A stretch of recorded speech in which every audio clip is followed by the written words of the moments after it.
United States national anthem. We got to give a big shout out to all those who have helped bring our freedoms here so that we can come out on a Wednesday night and race.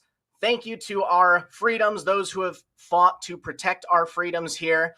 And there's no other way we would want to start things here at Thunder Hill Speedway. Like I said, we have a lot of racing action coming at you folks tonight. 14 heat races will be starting off strong. Our rookie cage class is going to be the first of those 14 heat races hitting the track here. And the rookie cage class is always a great class to start out with, not only because we do see some fun racing in that group, but for the most part, it's going to be kids out there ages 5 to 7 years old. This is going to be the class that we will see racers in for the rest of our sport throughout the years. These are the future of kart racing, so it's always great to see them out on the track, mixing it up a little bit, getting some side-by-side action in there, and really getting an understanding not only of, how to drive a kart. This might be the first time that some kids are even behind the wheel of a vehicle, but also first time racing side by side with people, even the first time being on a race track. So it's always a great class to start off with. It's a non-competitive beginner class only. We don't run points in it. We don't do an official starting grid for the racers. We just kind of send them out on the track, let them get a feel for it, and see what it's like to be behind the wheel of a kart. So for your starting lineup, we have 8 racers that'll be hitting the track tonight in the rookie cage class. Out of Weyerhaeuser, Wisconsin, we have the 37JR of Briar Whitaker, along with the 13X of Joey Moulter from Bruce, Wisconsin.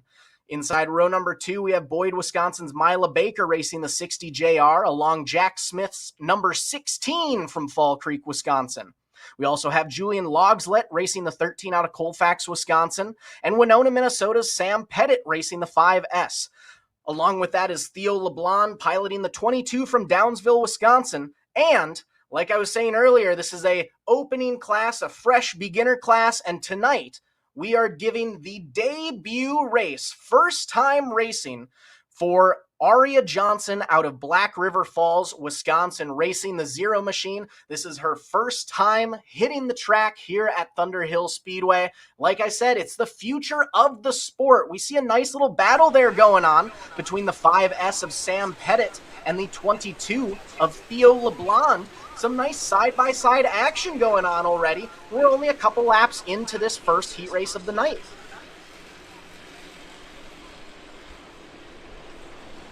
See a nice little pass for position there.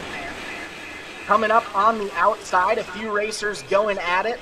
Honestly, some great racing action all throughout the field. There we get a nice look at the 13 of Julian Longslet out of Colfax, Wisconsin, making their way around turns 1 and 2 as we get 3 wide for just a minute there. The 60JR of Mila Baker, one of our regulars in the rookie cage class. Excited to see her out there hitting the track, speeding around it, showing the racers how it's supposed to be done here at Thunder Hill Speedway.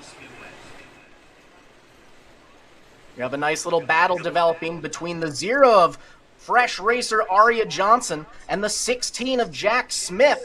Jack Smith making his way around some traffic there, going to the inside, ducking down to the outside, making some moves all around, now in a little side-by-side battle with the 11 machine going down to the inside of Jack Smith's number 16.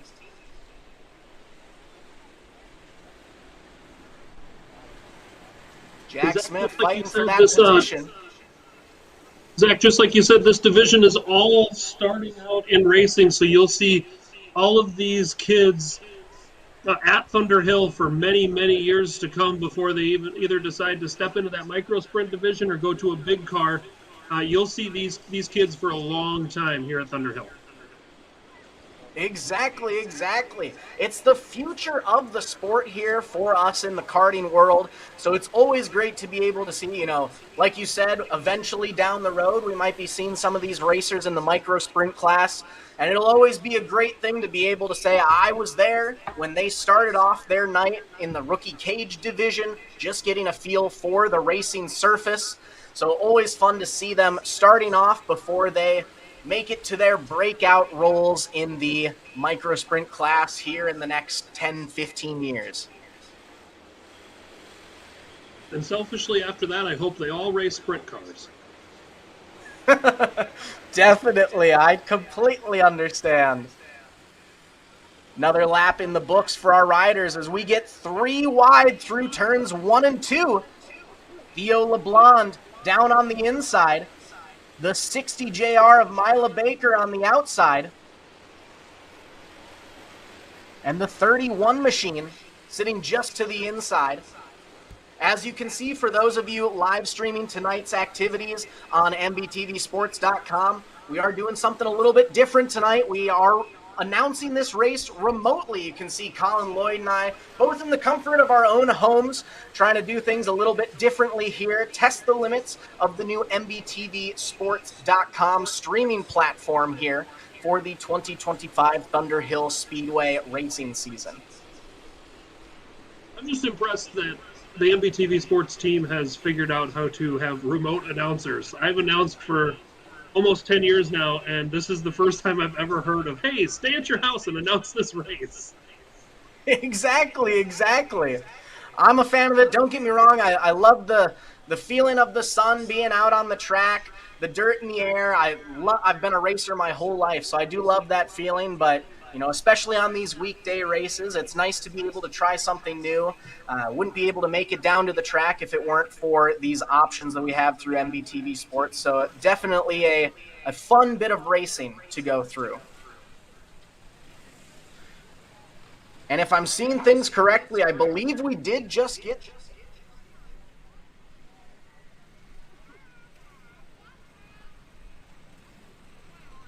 It looks like the checkered flag just pulled the rookie cage division heat racing action.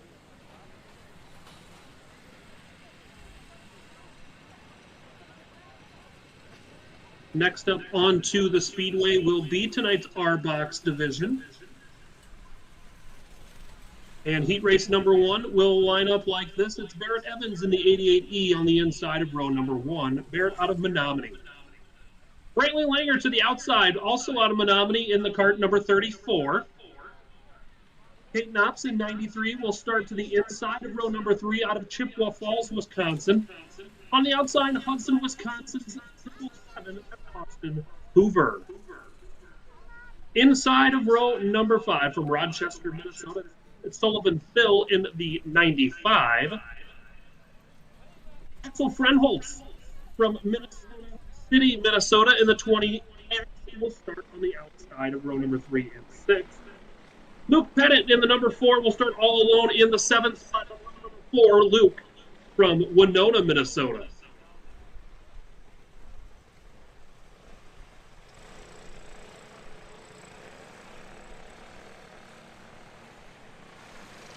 Each heat race will go 8 laps for the R-Box division.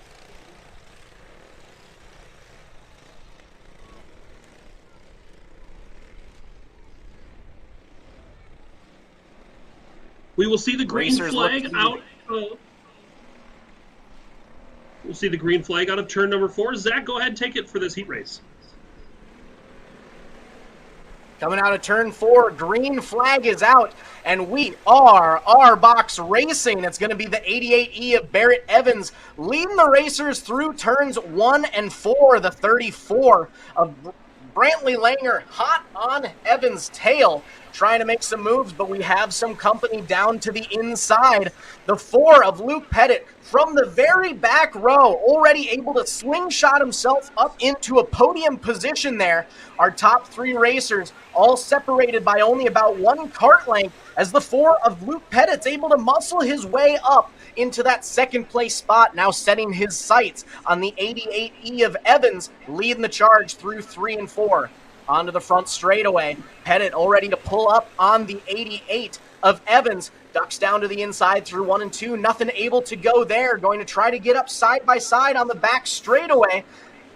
Not quite able to make a pass, but he's got a nice exit out of turn number 4. He ducks down low, slides to the inside. We may have had some touching, but Evans still leading the charge here in heat race number 1 of the R-Box class. Pettit slides a little high, loses some slight ground on Evans, ducks down low through 1 and 2. He's trying just about everything to make this pass for the lead. He's looked down low, he's peeked out high, but he isn't able to get by the 88E of Evans. Great racing Only also happening back in the field. Separating our leader in second place. And then we have a little bit of a gap before we get back to the 34 of Langer. They touch through 3 and 4 side by side on the front straightaway. White flag is out. One more lap to go as Pettit is your new race leader.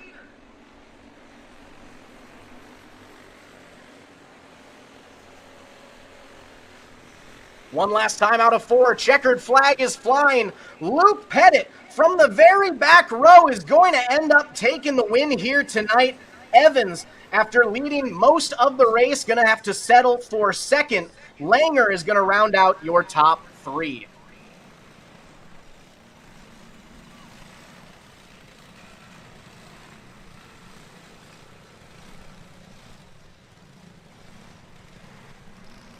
Heat race number 2 about to hit the track. On the inside of row number 1, we have Bentley Larson racing the number 1 out of Chippewa Falls, Wisconsin, side by side with Palmer Haas, Thorpe, Wisconsin's number 21. On the inside of row number 2, we have the 36 of Henry Junker out of Stanley, Wisconsin, your current race leader in the championship after taking last week's win in the R-Box class main event, alongside the 10 of Marshfield, Wisconsin's Benjamin Bargender. Inside row number 3, out of Colfax, Wisconsin, we have Oakley Booth racing the number 16, alongside the 19H of Henrik Hollerud racing out of Spring Valley, Wisconsin. And all alone in row number 4, out of Boyd, Wisconsin, we have the number 60 of Levi Haas.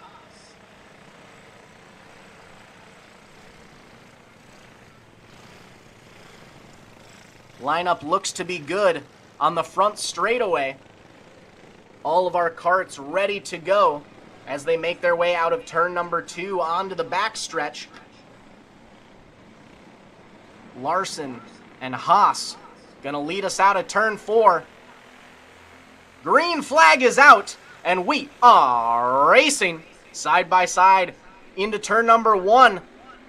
But we only have one leader. The sole leader on the back straightaway is gonna be the one as we're wide, bumping and banging. We avoid a caution. We had all 4 of our middle carts side by side coming out of turn number 4. We have some action up front. The 36, current champion, Henry Junkers, looking to the outside of Larson. Is he going to be able to make the pass on the front straightaway? Larson still holds on to the sole front position. Junker fights back on the back straightaway, and we have a new race leader. Junker now up to the lead spot. Larson back to second.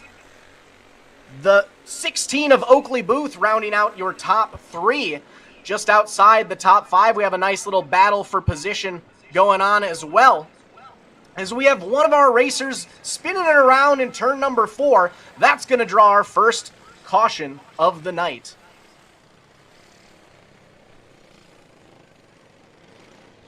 Looks like that may have been the 10 of Benjamin Bargender looping it around in turn number 4. Bargender gonna get refired, pull him back into the correct starting order, and we will have our first restart of the night here at Thunder Hill Speedway. Now, one thing you will see with the R-Box class, now similar to the rookie cage class, these are going to be younger racers out there, so instead of letting them reline up through the internal speakers in their helmets, we are usually going to bring them to a stop just to make sure everyone is all set and ready to go in their correct restart order. So you can see we brought them to a pause on the back straightaway here. Looks like we'll go back to the last completed lap with Larson regaining the top spot with Junker right behind. Hopefully Booth in third and Palmer Haas in fifth.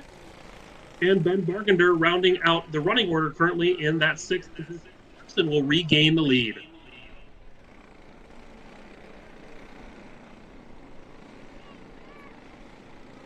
Now that caution couldn't have come at a better time, for the one of Bentley Larson had just lost the lead to current champion running the number 36 of Henry Junker.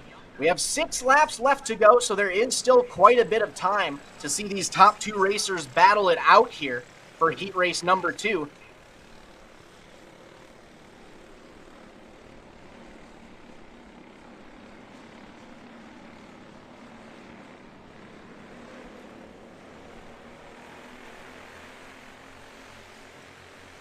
And just like that, we're back to green flag action, 3 wide through 1 and 2. It's still the one of Larson leading the charge.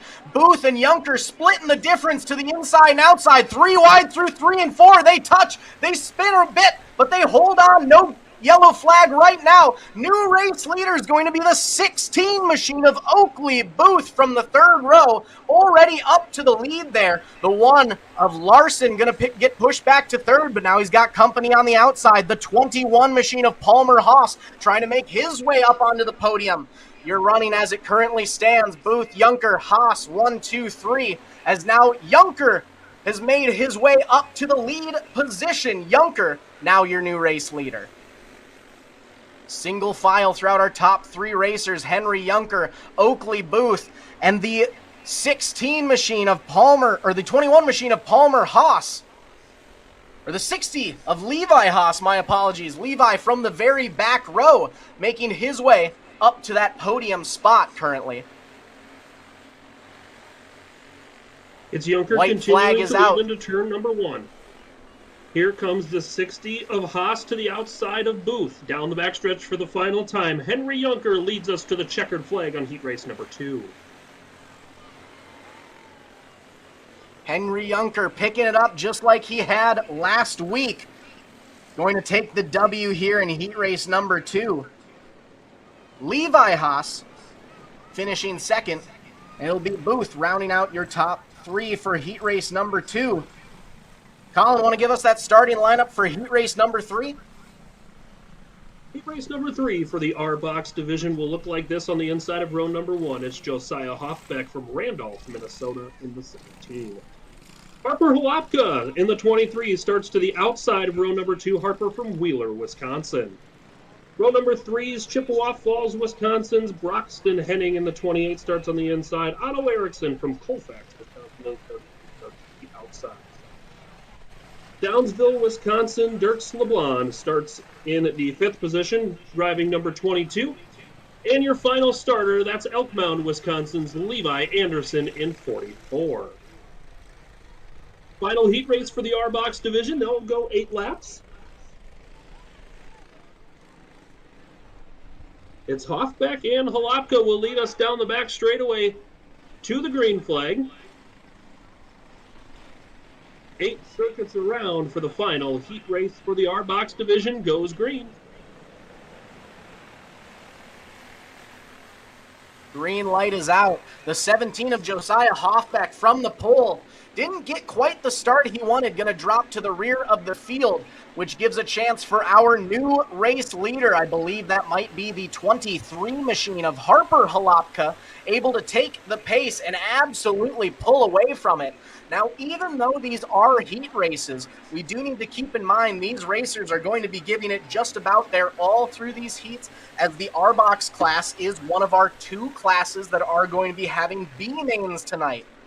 So not only are they fighting for the ever-coveted heat race win, but they are also fighting to make sure that they are able to make it to the A-main tonight here in the R-Box class. Good battle out there for the 2nd position. That's between Otto Erickson in the 32, Levi Anderson in 44, and Dirks LeBlanc in 22. Here comes LeBlanc to the inside of Anderson. Slight contact, will have one go around. That's Dirks LeBlanc in 22. Dirks will continue on, as the green flag will stay out with Harper Hlopka in 23, continuing to lead. And wow, take a look at Harper Hlopka.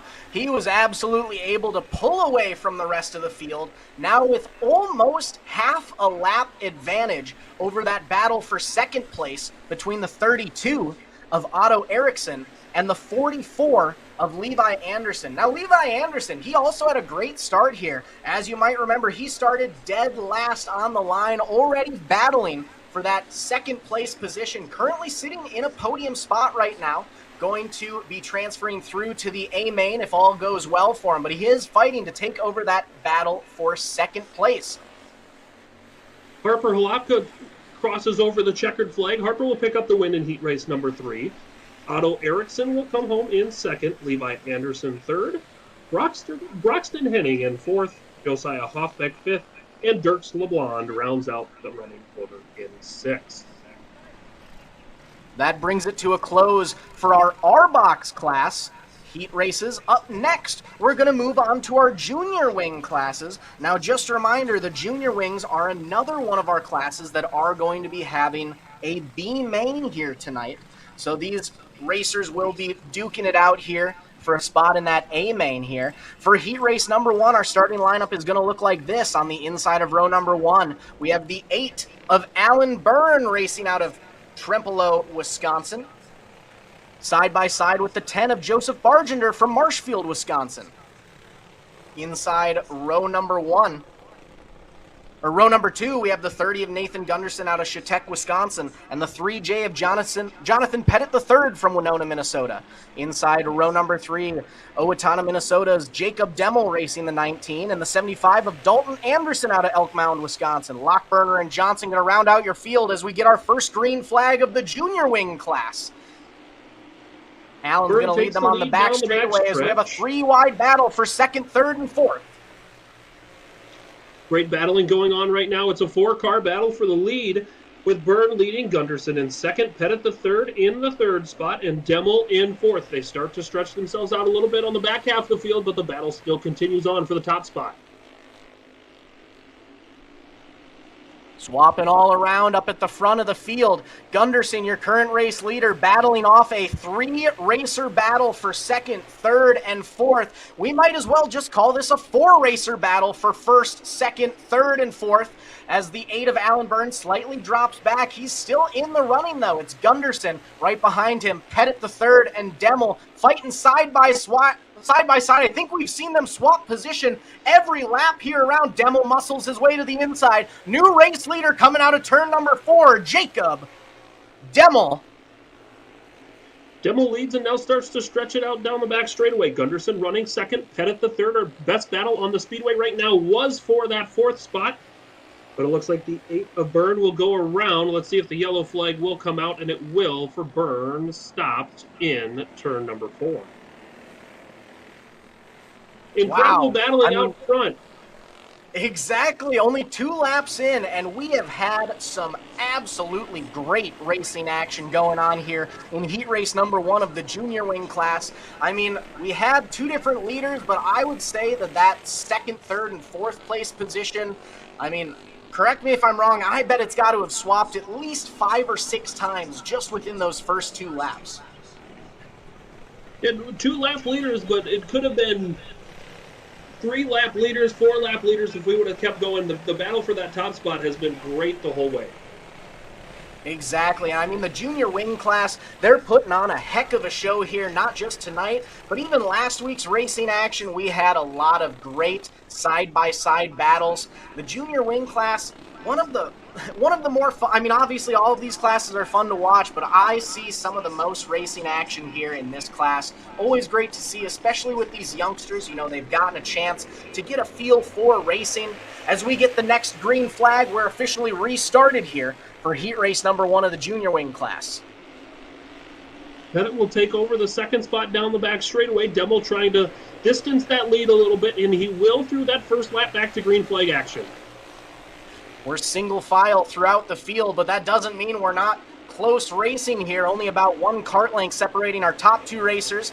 About half a second in between second and third. But then we've got another side-by-side battle for third and fourth. We've got a side-by-side battle for fifth and sixth, as the 18 of Johnson able to sneak his way up to third, not before the yellow flag comes out, however, as it looks like it's the 75 of Dalton Anderson looping it around coming out of turn 4. Unfortunate break there for Tanner Johnson. He ended up getting the inside lane on Nathan Gunderson before the yellow flag comes out, but unfortunately that pass will not happen, as The yellow flag comes out for Dalton Anderson. 6 laps left to go, though. Still a lot of time for some movement around here in the field. I mean, we've got those top 4 racers just about side by side here. Some nice racing action. In that one lap that we had before we restarted again, I mean, we had side by side battles for first and second, for third and fourth, for fifth and sixth. It has been absolutely great out there, as it looks like the 75 of Dalton Anderson going to get the unfortunate push off the track there.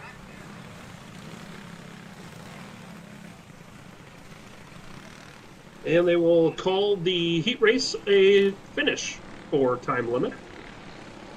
As heat race number 2 rolls on to the speedway, the lineup will look like this. It's Trip Swan from Chippewa Falls, Wisconsin in the 18T, starting on the inside of row number 1.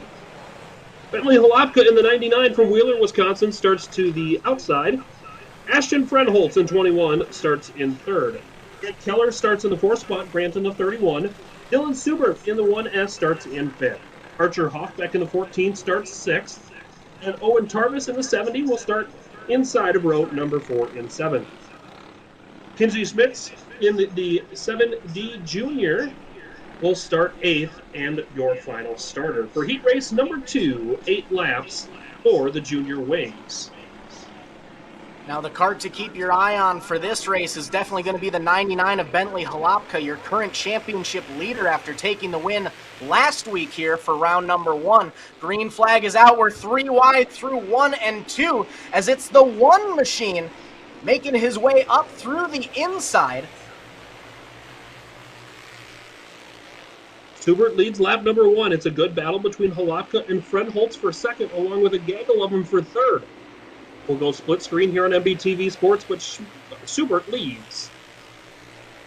The 21 of Ashton Fahrenholtz currently sitting in 2nd, battling off the 99 of current championship leader Bentley Halopka. Halopka able to get by, move up to 2nd, setting his sights on your race leader, the 1S of Dylan Schubert. Now here comes Hoffbeck and Keller now to the inside of Fahrenholtz. The battle for the lead continues on. We'll stay split screen here on MBTV Sports with great battling all over the Thunder Hill Speedway. Nice side-by-side battle going on at the front of the field between Schubert and Halopka for that top spot. But then don't discount that 4-cart battle that we have for 3rd, 4th, 5th, and 6th. The 14 of Hoffbeck currently holding it off. But we've got to look down to the inside, the 31, of Grant Keller now moving up to that 3rd place spot. Hoffbeck back to 4th. The 70 of Tarvis rounding out your top 5 as the 21 of Fahrenholtz moves back slightly. White flag is out. 1 more lap to go. Bentley Halopka down the back straightaway took the lead with 2 to go and stretched that lead out. Halopka picks up the win in heat 2.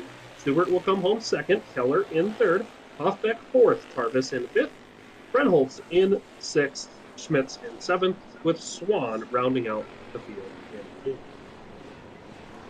That will close it up for our junior wing class as we now move on to our sportsman class for the next heat race of the night.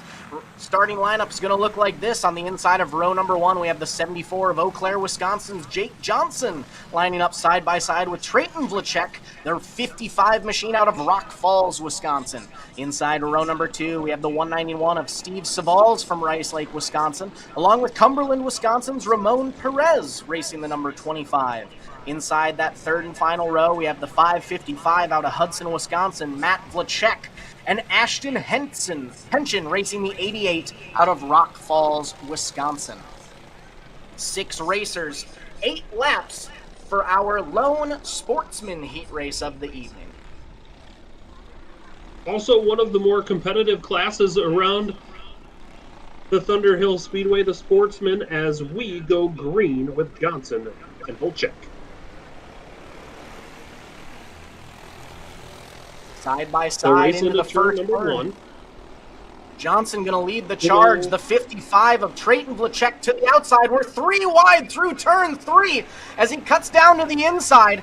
It is the 191 of Steve Savals taking over the new race lead here on the front straightaway. Side-by-side battle between Trayton Vlachek and Jake Johnson for second and third. But we have the 555 of Matt Vlachek moving up, trying to make that a 3-rider battle for second, third, and fourth.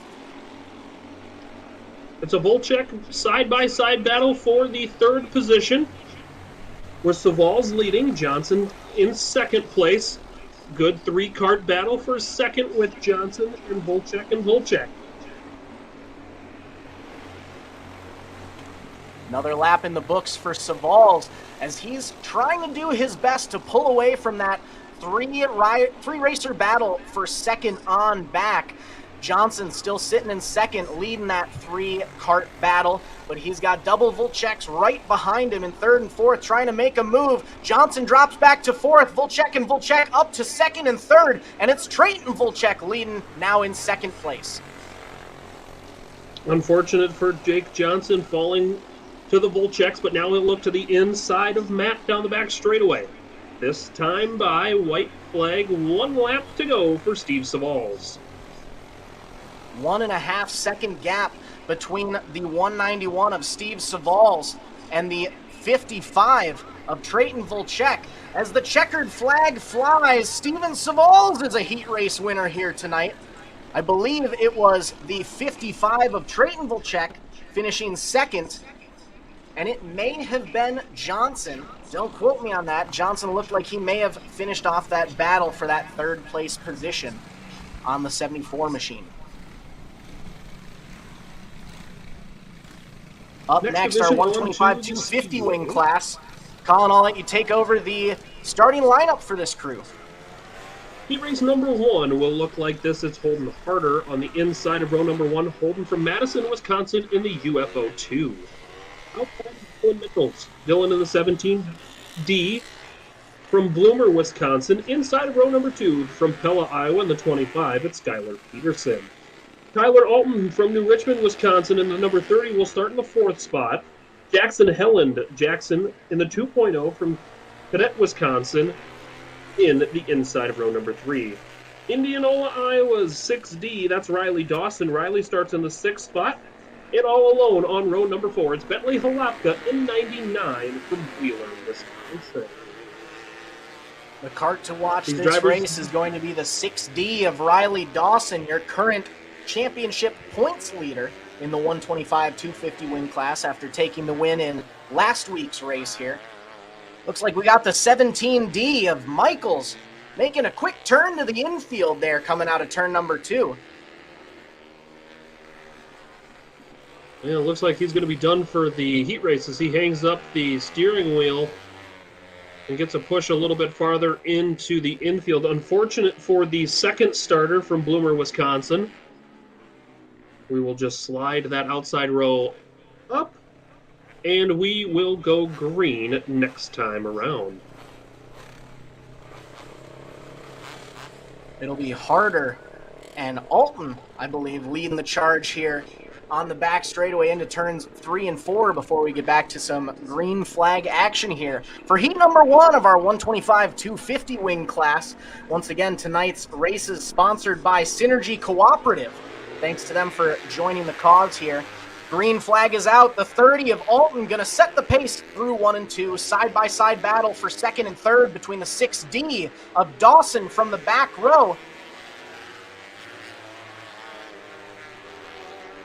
Dawson to the bottom. He'll take the top spot out of turn 2 down the back straightaway. We've got a battle between the 99 and the 25, but leading out front is Dawson in 6D. Dawson, Alton, Harder, Halapka, Peterson, your top 5 as it currently runs. Dawson got that jump he needed, and he is slowly but surely trying to separate himself from Alton, the number 30 with the early race lead. Now in second, already a full second gap in between our top 2 racers. Another 1.5 seconds in between Alton and the UFO 2 of Harder, just behind in third. for a full 3-second gap in between our top 3 riders. We're single file throughout the field here. We'll go fence close formation throughout the field. Everybody distancing themselves out now, just getting laps around the Thunder Hill Speedway. This time by white flag flies for Riley Dawson. One more lap to go as Dawson makes his way into turns 3 and 4. He's going to slide it out onto the front straightaway. Checkered flag flies. Riley Dawson's going to be a heat race winner here tonight. Tyler Alton's going to finish second, and it'll be the UFO 2 of Holden Harder rounding out your top 3 for heat race number 1 of our 125-250 wing class. Up next, we're going to have heat race number 2. 6 more racers hitting the track here for a total of 13 racers in the 125-250 wing class. For heat race number 2, inside of row number 1 is going to be the 52 of Knox Peterson out of Pella, Iowa, alongside Brody Conkey racing the 8 from Elk Mound, Wisconsin. Inside row number 2, we have Nick Moulter piloting the 13E from Bruce, Wisconsin, alongside Rice Lake, Wisconsin's Davin Hawk racing the 22. Downing, Wisconsin's Blake DeSmith is going to be racing the 66B on the inside of row number 3, and rounding out your 6-cart field will be Chippewa Falls, Wisconsin's 99JR, Landon Supri. Second of 2 heat races for the 125-250 wing division. They'll also go 8 laps. Everybody getting in to their proper running order as we get everybody warmed up before the heat race. Well, we have a second here. I want to take a quick moment to thank a few more of our sponsors. Auto Value Parts Store and Conrad's Auto Salvage, bringing their assistance alongside for this year's Thunder Hill Speedway racing, along with People's State Bank, Culver's of Menominee, Coyote's Den, and Timber Inn Bar and Grill. Got to give a big shout out to all of the crews there for helping us along the ride for the 2025 season. Going to give our racers another lap or so to make sure they are in their correct starting orders before we get back to some green flag action here in our 125-250 wing class. Looks like we have our first 4 racers all set to go. Green flag is going to fly coming out of 4. Early race leader looks like it's going to be the 8 of Brody Conkey. Conkey will lead. We've got contact and a couple around. It looks like a parking lot right in the groove in turn number 4. It looks like the 66B of DeSmith got a little too sideways there. The rest of the crew had nowhere to go. Going to be bumping and banging, sliding into each other there in between turns 3 and 4. Let's take a quick replay for those watching on MBTVsports.com. Looks like it's the 22 machine, my bad, of Davin Hawk. Getting a little sideways there. The 13E of Moulter had nowhere to go. The 99JR of Supri goes into a bit of an avoidance spin up at the top of the track. And the 66B of DeSmith just had nowhere to go between the rest of those racers there. Moved right into the side of all of them.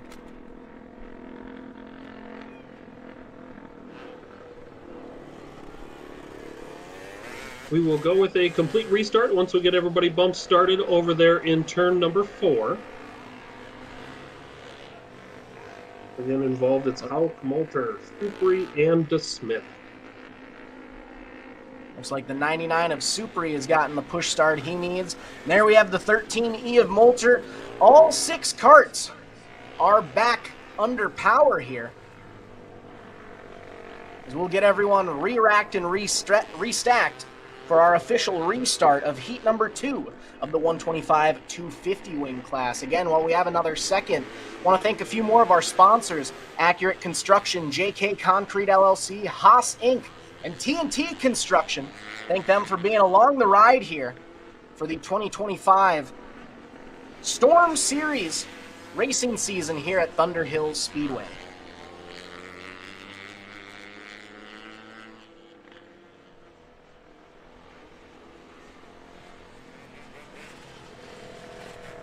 Also want to thank our new stream sponsor, River's Edge.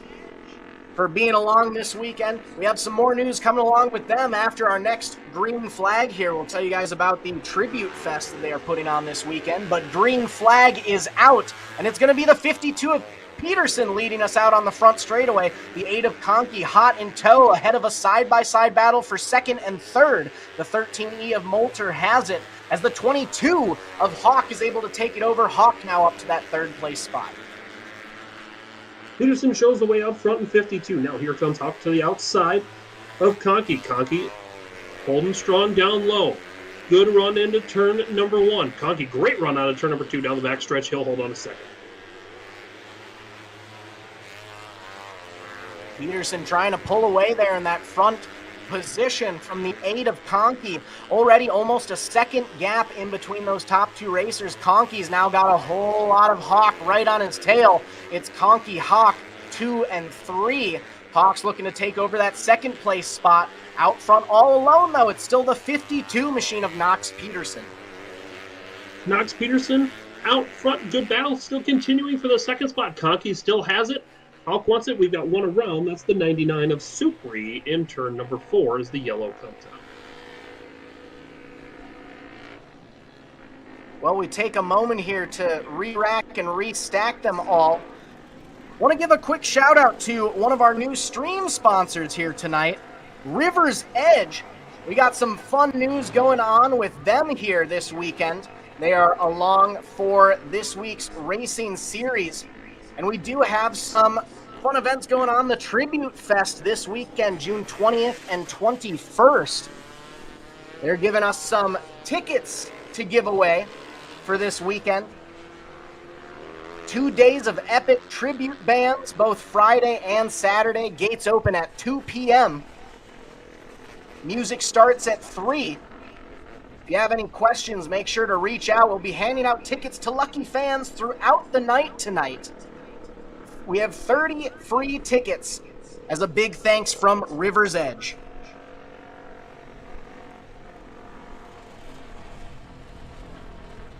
And if you want those free tickets, head on down to the ticket counter and ask about them.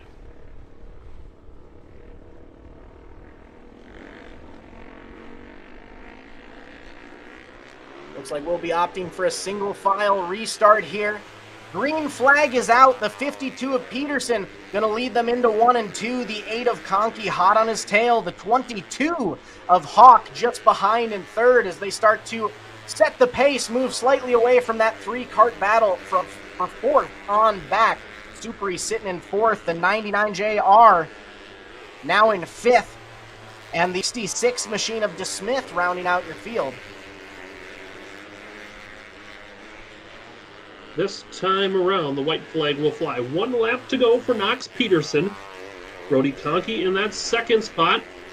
Back by just above a half a second, but through turn 3 and 4 for the final time. Knox Peterson wins heat race number 2. Brody Conkey will come home second. Gavin Houck third. Nick Moulter fourth. Landon Supri fifth. And Blake DeSmith rounds out the field in sixth. Up next, our intermediate wing class. But before that, we got a quick Facebook shout out from Melissa Demmel. Good luck, Jacob Demmel, for your racing tonight. Always happy to see some comments down below for any of those live streaming tonight's events on MBTVsports.com or the MBTV Sports Facebook, YouTube, or Twitter pages. Make sure to drop a comment. Your comment will come out on the live stream. We'll give you guys a quick shout out along with anyone you may be shouting out on there. For the intermediate wing lineup, we only have one heat race tonight. Inside of row number 1 is going to be Winona, Minnesota's Jonathan Pettit III, racing the 3J side by side with the 8 machine of Colfax, Wisconsin's Kennedy Cluckus. Pollock and Haas in row 2, Schubert and Byrne in row 3, Knopf Smith in row 4, Glumsky in 5 all alone as we are green flag racing the 3J of Pettit, your current championship leader, going to lead them through 1 and 2, but the 17 of Haas is going to battle back to the inside. Haas, your new race leader. Haas has got the lead, but Pettit isn't going far. They'll race down the back straightaway. Haas has it. Pettit right there. Now here comes the battle for the third spot. It's Reese Smith that's got it with Subert right behind. Now Subert to the inside. Smith ducks down low through 1 and 2, trying to make that pass. Schubert has the line, though. Schubert's going to hold on to third. Smith in fourth, as we've got a nice 3, soon-to-be 4-cart battle for that third and final podium position. They spread out slightly. It's the 95 of Knops sitting in 5th. Don't count out the 8X of Alan Byrne, though, just behind, trying to make this a 4-cart battle for 3rd, 4th, and 5th, and 6th. Haas has got the lead by nearly 2 seconds. Best battle on the speedway is for 3rd. Give it to Reese Smith through 1 and 2. Down the backstretch, Schubert gives chase. Now Smith looks to the inside of Pettit, gives Smith the 2nd spot at the line. It's still Haas out front all alone. Almost a 3 full second gap between Haas and Smith, currently sitting in 2nd. White flag is out. 1 more lap to go for the 17 of Colin Haas.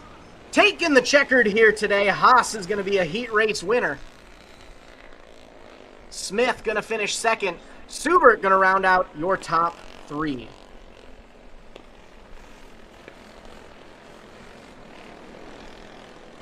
That was your intermediate wing class. Up next, our first of 2 heat races for the K&K Racing Micro Sprints class. Colin, I'll let you take over the starting lineup for heat race number 1. Heat race number 1 for my favorite division at the Thunder Hill Speedway will look like this. It's Jackson Peters from Waupun, Wisconsin in the 26B. Outside is Carter Jensrud. Carter in the C71 hails from River Falls, Wisconsin. Inside of row number 2, it's Eau Claire, Wisconsin's Caleb Moen in 88. To the outside, St. Cloud, Minnesota's 10X, it's Owen Henricks. Inside of row number 3, from St. Michael's, Minnesota, driving the 100, it's Alyssa Edie. And to the outside, Mason Subert in 99, Mason from Welch, Wisconsin. Final row will look like this. It's Brandon Frederick from Hudson, Wisconsin, Brandon in the 3J. And to the outside, it's Mason Hale from Trempealeau, Wisconsin. Mason drives 28. A little bit of track maintenance going on before the micro sprint heat racing action. So far, the night's gone pretty well. Tate Singleton says good luck to Caleb Moen. Caleb will be in the next heat race. Caleb starts on the inside of row number 2. Well, we have a farm second session here. here at the Thunder Hill Speedway. Go ahead, Zach. I was going to say, well, we have a quick second here. I want to take another moment to thank tonight's sponsor. We have Synergy Cooperative along for the ride for what would have been round number 1 of the season. The rain date has now made it the 2nd week of racing here. But Synergy Cooperative strive for a strong and loyal presence in the communities they serve in Northwest Wisconsin. Superior customer service has been a key to their success, and they'll continue to have this as a focus. As one of our key sponsors for the evening, along with a few other sponsors, we have Dick's Fresh Market, Liquid Nitro, Old World Meats, and Doyen Limited. Got to thank them all for being along for the ride here tonight.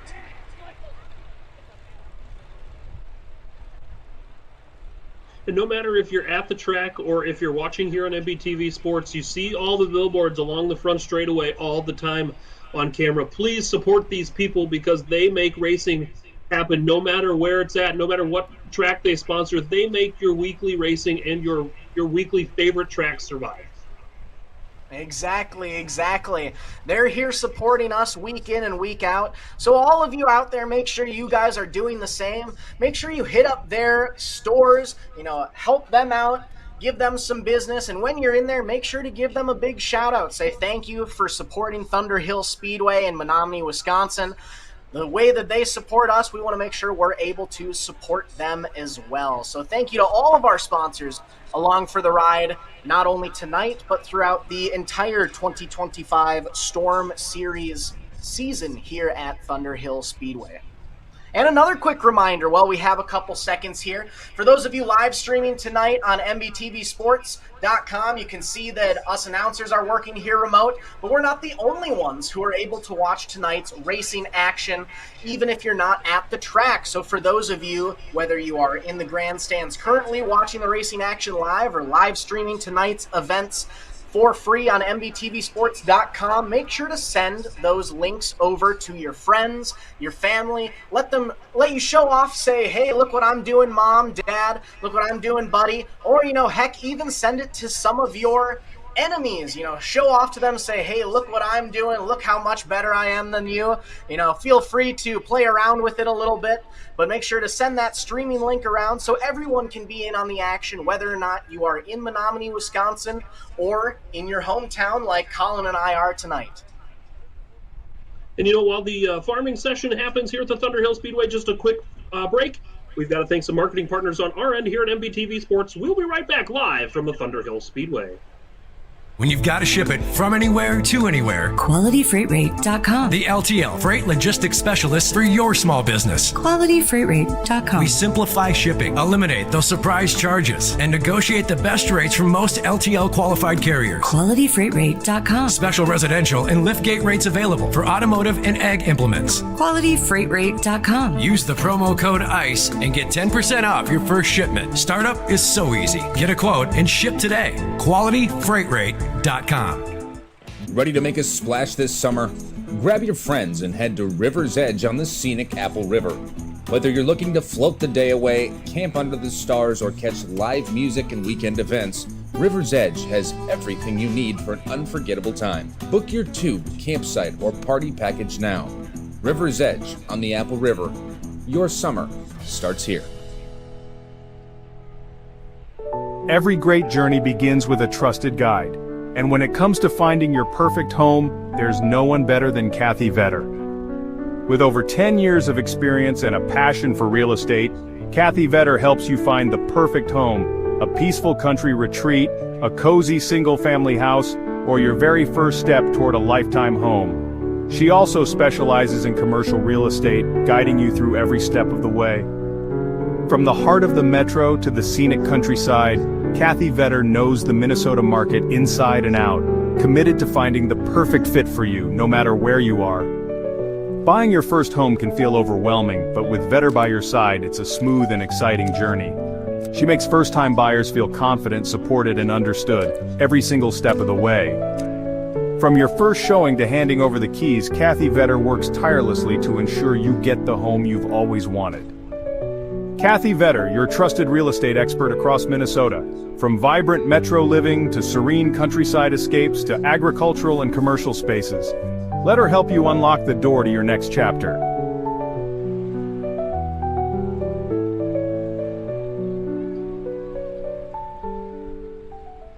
With over 40 years of experience producing quality racing components, we're excited to unveil the Kevco Drive Shaft. Our Kevco Drive Shafts are 100% made in the USA from USA-sourced materials. We have developed our drive shafts using precision machine yokes that offer more clearance with higher strength than any other shaft on the market. Our yokes are then zinc-plated black for long-lasting protection. All our drive shafts are meticulously hand-built and balanced on our brand-new Superior Driveline Shaft Master drive shaft machine. Every carbon fiber Kevco drive shaft comes loaded with Spicer 1310, solid-body, non-greasable universal joints for superior strength. We offer U-joints, U-bolts, slip yokes, and anything you may need for your drive shaft.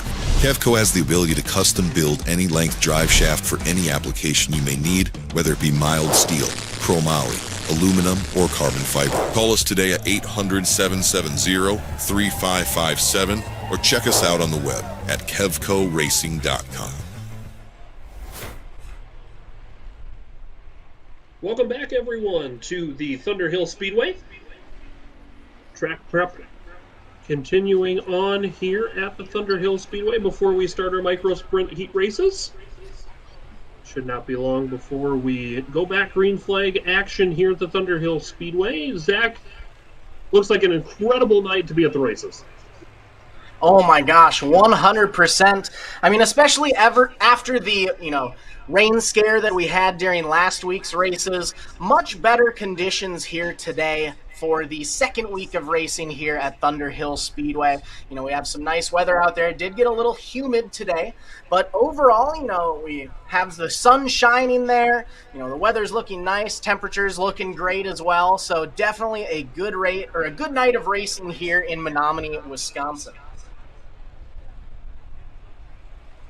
And looking forward at it Looks like an incredible night of action yet to come, with a couple B mains, a few more heat races, and some features lined up. Looks like it's going to be an action-packed rest of the evening.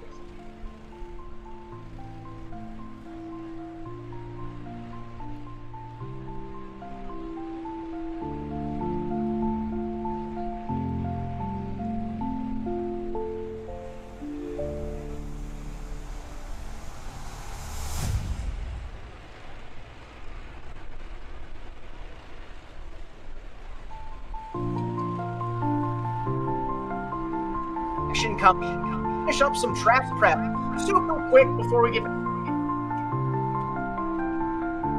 Thunder Hill Speedway. Just another quick reminder, so tonight is the rescheduled rain date that we had for the first night of the QualityFreightRate.com Storm Series here for the 2025 season. We will be back again next week as well, back to our regularly scheduled program for race number 3.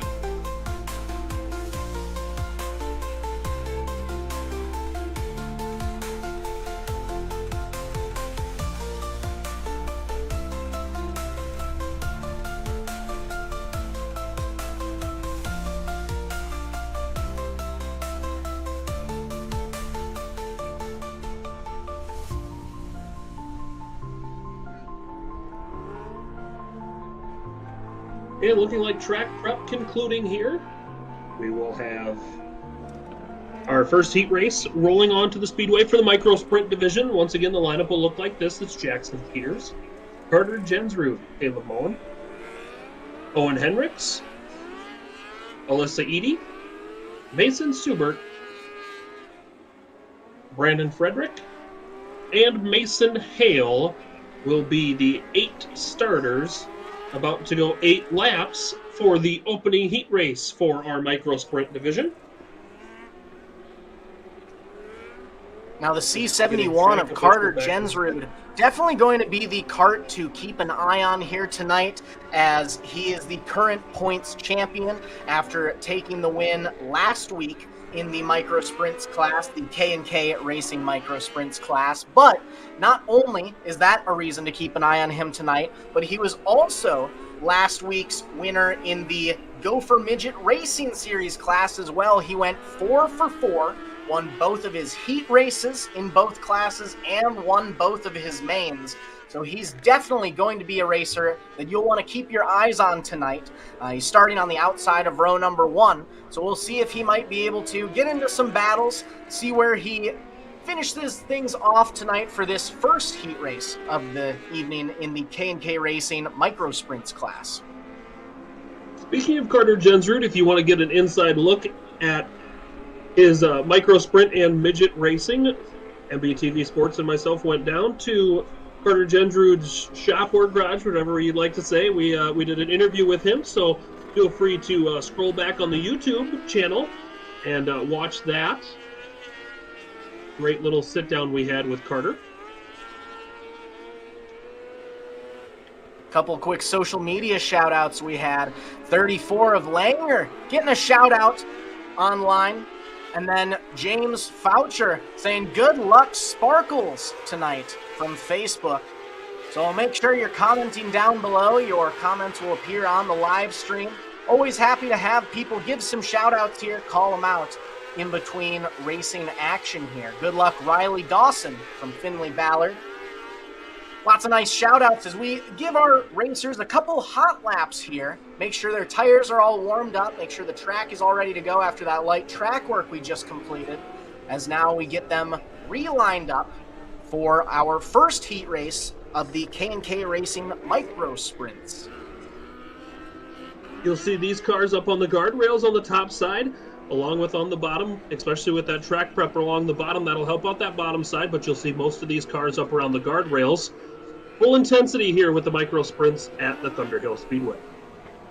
Exactly. One of the most fun classes to watch. I remember last week's race, we had racers taking the extreme high line, the way down extreme low line, racers fighting it off, battling in the middle of the field. I mean, no matter where you look on the track, you will see racing action in this class, which makes it one of the most fun classes to watch. Green flag is out, and it's going to be the 26P of Peters leading the charge into turns 1 and 2. Here comes the 10 of Hendricks on the top side, looking to the outside of Jensrud. Give the 10 the second spot, but Peters leads lap number 1. 3 wide, coming out of 4 and into turn 1. Slight advantage is going to go to the 10X of Owen Hendricks, leading the charge in that second place spot. Hendricks going to be overtaken now on the outside by the 88 of Moen. Moen now up to 2. Third, fourth, fifth place racers all going to be just about side by side. Going through 1 and 2, we get a little slip up from the 10 of Hendricks. He moves back, single file throughout our top 3 racers. The field starting to position themselves out. Now here comes Jensrud with a peek to the inside. Hendricks too strong on the top side. Peters continues to lead Moen in second now. Peters, Moen, Jensrud, Hendricks, Stubert, 1, 2, 3, 4, 5, last lap around. We got 2 laps left of some nice racing action in heat race number 1. Moen looking for any sort of mistake from Peters. Peters has been mistake-free. He'll see the white flag. Through turn 1 and 2 for the final time down the backstretch in the 26P. Jackson Peters through 3 and 4 will see the checkered flag. Ava Moen runs second. Carter Jensrud able to get by for third. Owen Hendricks fourth. Mason Seward fifth. Mason Hale in sixth. Brandon Fredericks in seventh. And Alyssa Eady rounds out the field in eighth. First half of our K&K Racing Micro Sprint heat races here, already giving us some good showings. We had some three wide racing, and I only expect it to get even more fun for heat race number 2, where your lineup's going to look like this. Inside row number 1, we have the 19L of Landry Singleton out of Mora, Minnesota, side by side with Alma, Wisconsin's Cole McQuiston in the 10C. Row number 2, we have Brody Urbanski racing the 22 out of Lakeland, Minnesota, alongside Becker, Minnesota's Marshall Willing in the 128. Racing the 37 out of New Richmond, Wisconsin, we have Landon Davis on the inside of row number 3. Just to his right, the 249X of Brennan Newville racing out of Clear Lake, Wisconsin. And inside that fourth and final row, we have Ellsworth, Wisconsin's Jackson Giraji racing the 46G, alongside the 323 of Tyler Polofsky racing out of St. Michael, Minnesota. 8 racers for heat race number 2, a total of 16 racers in the K&K Racing Micro Sprints class. Shelly Cadlick on Facebook saying, "Go Landry, give us a checkered flag." Rooting out Landry Singleton, your current pole position starter for heat race number 2 of the Micro Sprints class. Rip the top, Marshall. We have another commenter saying online, I agree.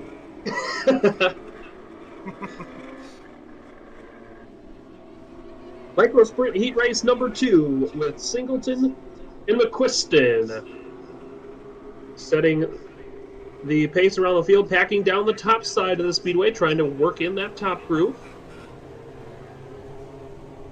Looks like we're going to tighten things up on the front straightaway. Might be going green this next lap by.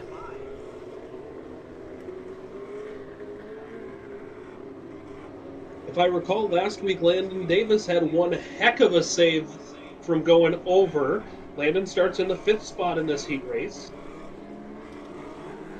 Definitely, that was a wild race to watch Landon with. Green flag is out, coming out of turn number 4.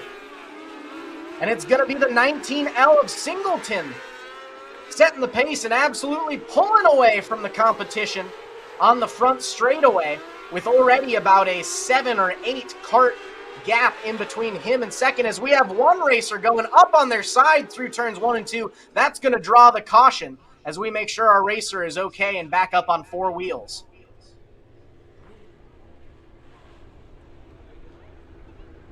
The red flag does come out. They will stop the field.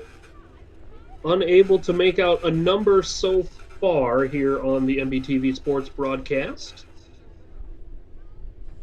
Looks like it's the 46G. Jiragi.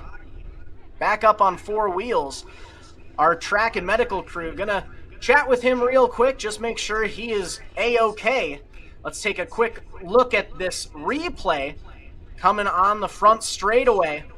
Jiragi gets a little sideways, actually goes up and over the 323 of Polofsky, does a full 360 on all four wheels before bringing it up onto his left-hand side through 1 and 2. Definitely something we never want to be seeing here while we're racing, but back up on four wheels already. It does give a good sign. The track crew, very immediate to respond, make sure the racer is A-okay before we get back to some green flag action. And as far as rollovers go, was fairly light. So they got the 46G back on its wheels, and let's see if we will tow that micro sprint car back to the outfield, or if they will try and restart. Well, it looks like it's going to be a tow.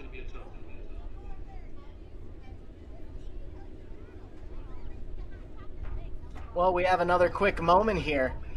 Want to thank a few more of our sponsors for coming out here tonight. Great American Fireplace, Menominee Flooring Center, Hoffman Homes, and Denny's Appliance. Thank you for your home building and improvement needs, along with GRP Motorsports and David Jorgensen State Farm for the insurance side of things. Got to give them a big round of applause. Thank them for joining us on the 2025 Storm Series here at Thunder Hill Speedway, as it looks like the 46G of Jackson Jiragi is going to get the tow off of the track before we get back to heat race number 2 of the K&K Racing Micro Sprints class.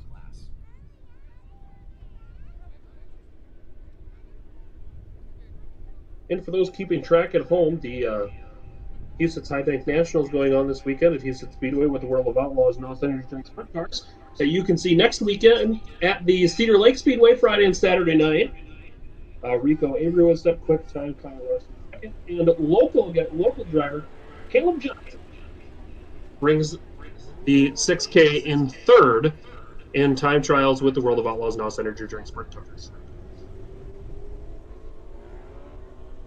With Jiragi off the track, we're going to get the rest of our racers re-fired up and ready to go for what I believe will be a full restart here. Looks like we have one racer, the 10C of McQuiston, stopped at the top of turn number 1.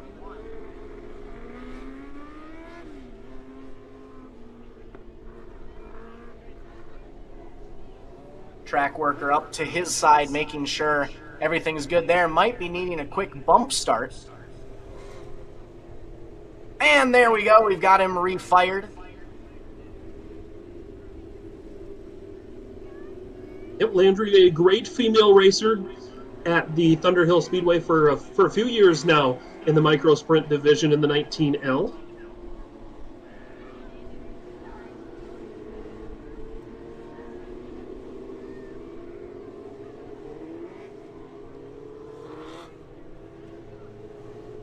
Landry Singleton bringing some women power out here in the K&K Racing Micro Sprints class, showing the boys how to get it done. She's leading the charge here. Started off pole. And also had a very great race last week as well. Got a little side-by-side action going on there. Currently sitting in 7th in the point standings. So it'll be Singleton leading the charge on this restart here.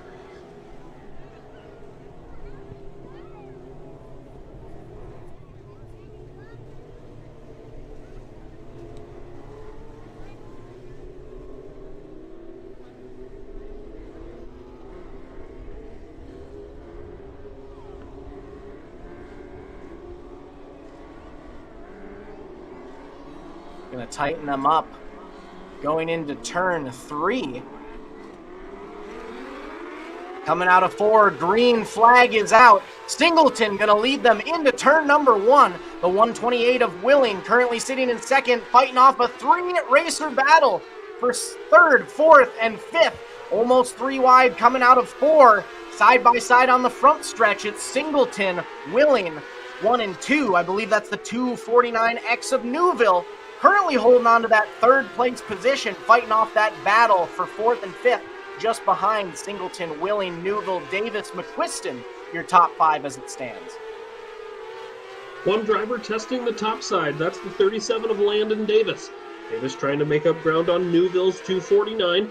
Good battle behind them as well with McQuiston and Urbanski. Singleton holding on strong out front. The rest of the field fighting for their lives on back. Third, fourth, fifth, sixth, and seventh. All fighting side by side just about for the rest of the field there. Singleton with a 1.5 second gap over Willing, who has a 1.5 second gap over Newville, and then it's side by side action throughout the rest of the field. White flag is out, one more lap to go. Singleton has led the whole way. The checkered flag does fly. Singleton picks up the win. Willing in second, Newville third, Davis fourth, McQuiston fifth, Urbanski sixth, Polofsky seventh, and Garaji rounds out the eighth. That will bring a close to our K&K Racing Micro Sprints class. Up next, one of our last two heat races for the evening. We have the heat race for our Legends Direct Legend cars that are about to hit the track. One heat race, 10 racers, 8 laps. Starting off on the pole, in the 67 out of Ramsey, Minnesota, we have Josiah Kashadi, side by side with Levi Brewer, racing the 94 out of Ridgeland, Wisconsin. Inside row number 2, we have the 33 of Eau Claire, Wisconsin's Derek Crumrye, side by side with Aiden Erickson, racing the 49 out of Cumberland, Wisconsin. Inside row number 3, we have the 22G of Mark Brewer from Pierce, South Dakota. To his right, Gary Cummings racing the 75 out of Elk Mound, Wisconsin. Inside row number 4, we have Sparta, Wisconsin's Davey Pinnell racing the number 86. And Shadow Kitchener racing the 68 out of Arkansas, Wisconsin. And inside that fifth and final row, we have the 4S of Chris Sleep from Osseo, Wisconsin. Side by side with the 7K of Jackson Kashadi out of Ramsey, Minnesota. 10 racers, 8 laps for our Legends Direct Legend cars. Kashadi on the bottom in 67. Brewer in the 94 on the top side. Right now it's Kashadi who will lead lap number 1.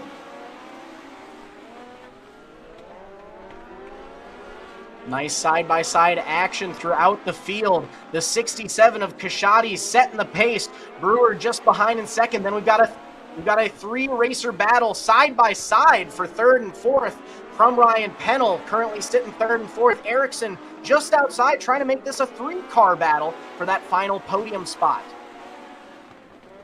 Brewer steps back to the outside. Now here comes Pennell to the inside. Problems for one Kashadi as they'll pull to the infield as the yellow flag will come out. Some nice racing going on in this Legends Direct Legends class already. Another Facebook shout out, Smoke 'em Little Cat, Team Shank and Shake BBQ, Aiden Erickson, and the Erickson Family Racing. Thank you to Joshua Peters for giving that shout out as we're back to green flag action. Kashadi gonna lead them into turns 1 and 2.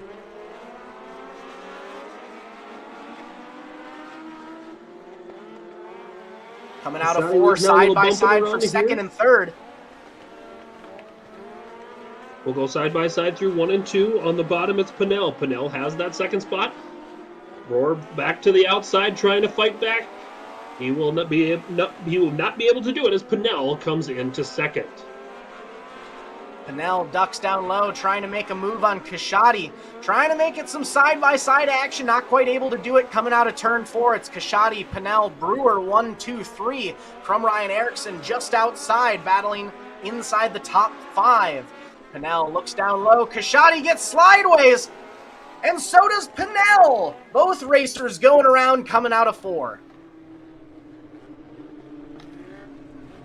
This may put track officials in a bit of a predicament. There was a possible contact between Pinnell and Kashadi. We will see how this is scored and see where they will get put in the running order. Pinnell refired, pulled into the back of the field. Kashadi still sitting there in turn 4. Quick replay for MBTVsports.com viewers. You'll see going into 4, Kashadi just gets full sideways. Clips with the 86 of Pinnell. They lightly touch, sending both racers around in turn number 4. They were doing some pretty close racing action for all three laps before that. Can't quite tell if they touch and that causes them to go around or if they touch after. We're going to leave that one up to the officials out at the track to make sure everything is set and ready to go. But as of right now, it looks like both racers are going to be heading to the back of the field, which will leave the 94 of Levi Brewer setting the pace up front. And there we see the 67 of Kashadi making his way up to the front now.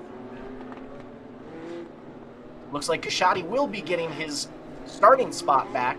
So it'll be Kashadi, Brewer, Crumry, 1, 2, 3 into turn number 1.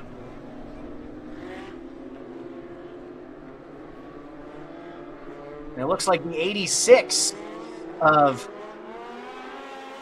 Pennell, who had been sitting in second, may have tapped out from this heat race as the green flag is back on. Kashadi, Brewer up front, fighting for that lead position. Brewer looks down doing everything to the he needs to stay out front. Slight contact there. Everybody will stay in the right direction. The checkered flag flies over heat race number 1 for the Legends Direct Legend cars. And it looks like we're going to finish just like we started. Kashadi with the heat race win. Brewer finishing second. Crumry rounding out your top 3. As we move into our final heat race of the night, our Gopher Midget Racing Series. We have just 4 racers hitting the track for our final heat race of the night. After this, we will go into our 2 B mains for the night. The R-Box class and the Junior Wing class, I believe, will be hitting the track here after that, along with our feature race for the Rookie Cage class before we get into our intermission activities here later on and head into the feature racing. But for the starting lineup for our Gopher Midget Racing Series, inside row number 1, we have the 55 of Ryan Bowers out of Nowthen, Minnesota, side by side with last week's feature race winner, the C71 of Carter Jensrud out of River Falls, Wisconsin. Inside that second and final row, we have Owatonna, Minnesota's Johnny Parsons III racing the 85, and the 76 machine of Edison Aldrich out of Osceola, Wisconsin. 4 racers, 8 laps for our final heat race of the night.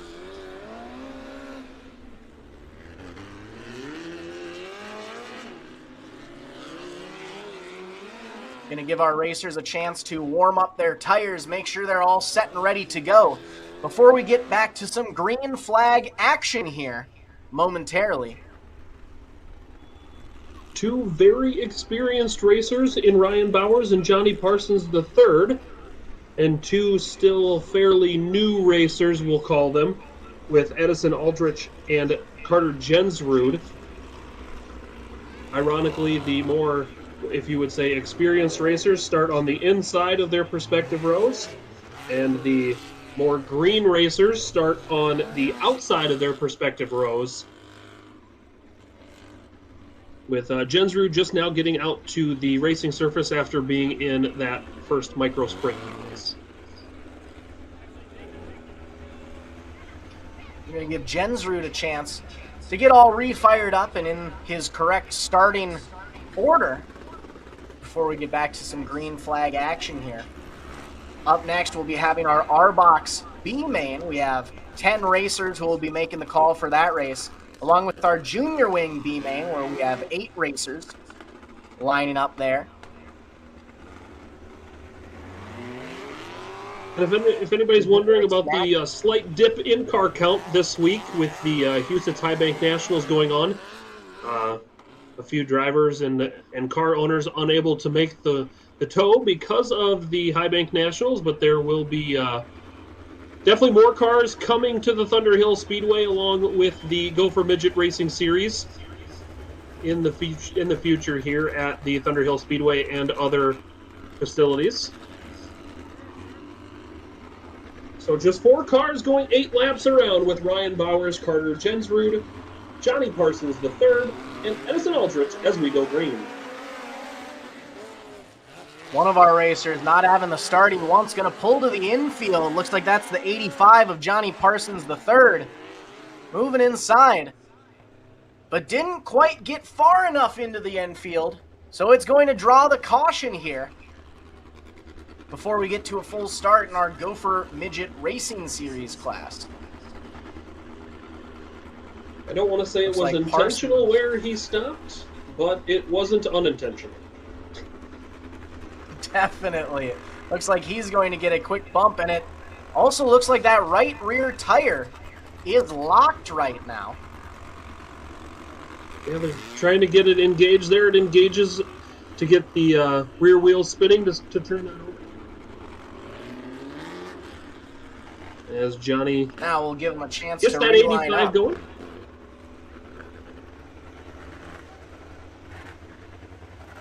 Luckily for Johnny with the short field tonight, he won't fall back any. Problems once again for Johnny Parsons III in the 85. He'll stop on the exit of turn number 4. Let's see if he takes the left-hand turn into the infield this time. And he will.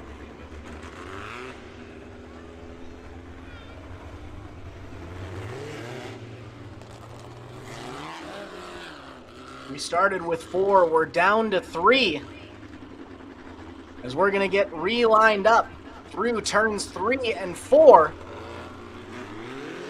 Green flag is out. 8 laps of battle about to hit the track, as it's going to be the C71 of Jensrud, leading them through 1 and 2 onto the back straightaway. And your first official lap in the books. Jensrud going to take the lead. The 55 of Bowers going to settle for second. Aldrich rounding out your top 3 as it currently stands 1 lap in. Jensrud puts the right rear on the cushion into turn number 1. Ryan Bowers does as well, but he'll go around. That'll cause the caution flag.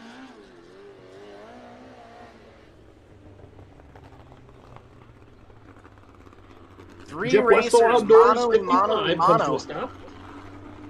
duking it out for this final heat race of the night, our Gopher Midget Racing Series class. While we get them relined up, wanted to thank a few more sponsors: Henderson's Excavating and Landscape Supply, Shackleton Tree Service, and Natural Touch Landscaping Lawn Care. Want to thank them for coming out for this season's activities.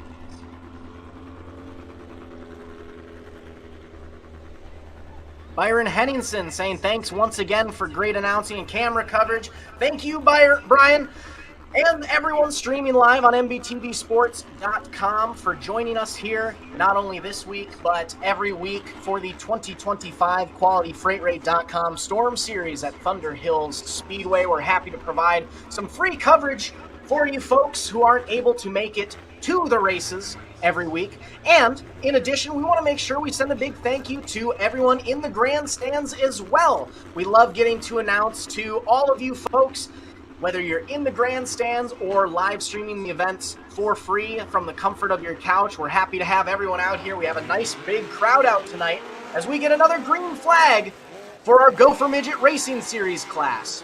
Jensrud with the high line. Down low, it's going to be the 76 of Aldrich currently sitting second. Bowers ducking down to the inside, side by side coming out of 4. It's still Aldrich holding on to that 2 spot.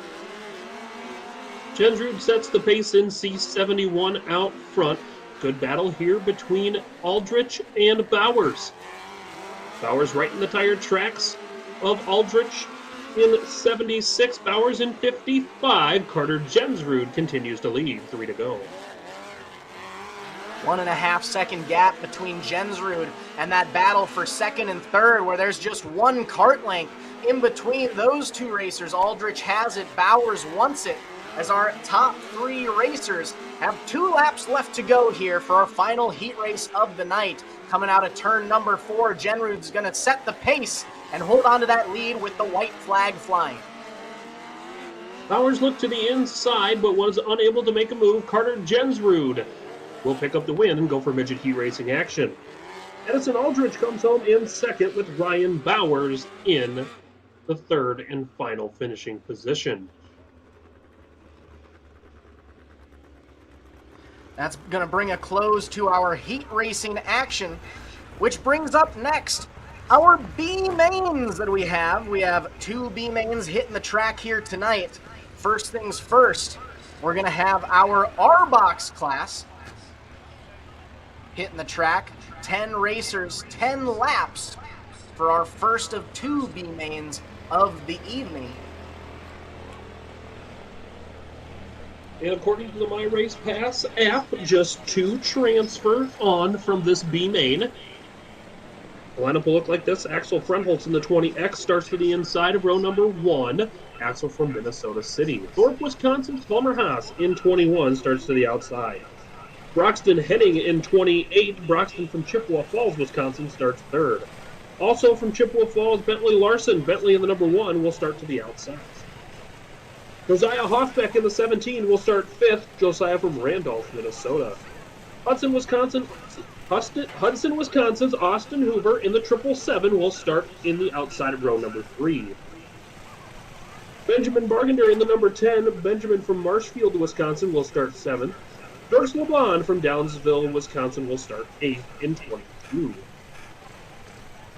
Kate Knopf, Kate drives 93 from Chippewa Falls, Wisconsin, starts to the inside of row number 5. And Henrik Holrud in the 19H from Spring Valley, Wisconsin, will start on the outside of row number 5 in the 10th spot. 10 carts going, 10 laps, but the top 2 will move on to the A main. Don Hover giving a shout out on Facebook. Good luck, Austin Hover. You got this, buddy. Sending some love out to the 777 machine of Austin Hover out of Hudson, Wisconsin, as we're going to get our carts moving on the back straightaway. Lineup seems to be good. We're going to get them all bunched up in turn number 3. Green flag is out, and it'll be the 21 of Palmer Haas leading the 10-cart pack in through turns 1 and 2 as we quickly get into single file. Again, it's just the top 2 racers from this B main who will be making it on to the A main later this evening. So right now it's Haas and Fahrenholtz currently taking those top 2 transfer positions as Fahrenholtz looks down to the inside of Haas. Nothing quite going there. Haas, Fahrenholtz, Larson, Henning, LeBlanc, 1, 2, 3, 4, 5 as it sits. Best battle on the speedway right now is for 4th. That's Broxton Henning and Dirks LeBlanc. LeBlanc to the outside in 22. Henning on the inside in 28. Henning will hold on. Through turns 1 and 2, it's still Haas and Fahrenholtz out front all alone. But I'd make sure to keep an eye on the 1 machine of Bentley Larson. He's sitting in 3rd, and lap by lap, he's slowly drawing closer to the 20X of Fahrenholtz. Last lap around, he was about a second behind. This lap by, he's 0.8 seconds. So slowly inching, trying to see if we might be able to see a battle for that final transfer position with only 5 laps left to go. Palmer Haas continuing to lead with Axel Frenholtz in the second and final transfer spot. We've got 4 laps in the books. 4 laps to go, 6 laps in the books. This time by 3 lengths to go. Palmer Haas still leading the charge and slowly pulling away from the 20X of Fahrenholtz. Now we're seeing a nice little battle for that 3rd place position. Larson holds it. LeBlanc wants it. LeBlanc peeks down to the inside. Nothing quite going there. Tries to make a move on the outside through 1 and 2. It's still Larson and LeBlond sitting in 3rd and 4th as Fahrenholtz has some issues. He was in a transfer position. Now it's going to be the one of Larson, but he's got LeBlond hot on his tail. White flag is out. 1 more lap to go for that final transfer spot. Palmer Haas through 3 and 4 for the final time. Palmer will transfer to the feature at the line. Bentley Larson takes that second and final transfer position. Man, rough luck for the 20X of Fahrenholtz. Holding on to that transfer spot for most of the race. Seemed to have some issues coming out of 2. Not quite sure what happened. He partially got down to the infield there, bumped along. But lucky for the 1 machine of Bentley Larson, able to get that final transfer spot into the A main. Now, Bentley Larson and Palmer Haas finished 8th and 9th in last week's race, so they were up there battling in that A main, so they're going to be the ones transferring through tonight to the R-Box A main later on. That was our first of 2 B mains for the evening. Up next, we're going to have our junior wing class hitting the track. Inside of row number 1 sees the 30 of Nathan Gunderson out of Chautauqua, Wisconsin, side by side with Marshfield, Wisconsin's Joseph Bargender in the 10. In the 7DJR, we have Kinsley Schmutz racing out of Menominee, Wisconsin on the inside of row number 2, side by side with Trempealeau, Wisconsin's Alan Byrne in the number 8. Row number 3 sees the 21 of Ashton Fahrenholtz out of Minnesota City, Minnesota, alongside Bruce, Wisconsin's Mason Lockburner in the 20. And in that 4th and final row, we have the 75 of Dalton Anderson and Trip Swan in the 18T as we are green flag racing. The 75 of Anderson looping it around. We might be avoiding the yellow flag, though.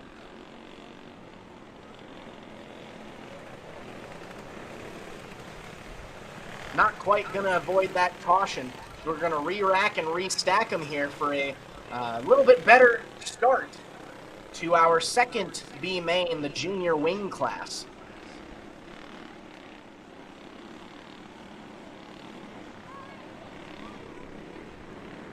Looks like we're going to try it and double them up here for a complete restart.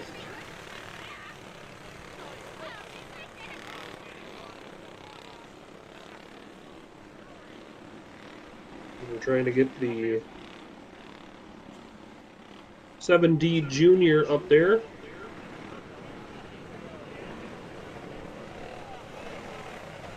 Gonna move him past And the 21 of Fahrenholtz. And now our lineup looks to be good.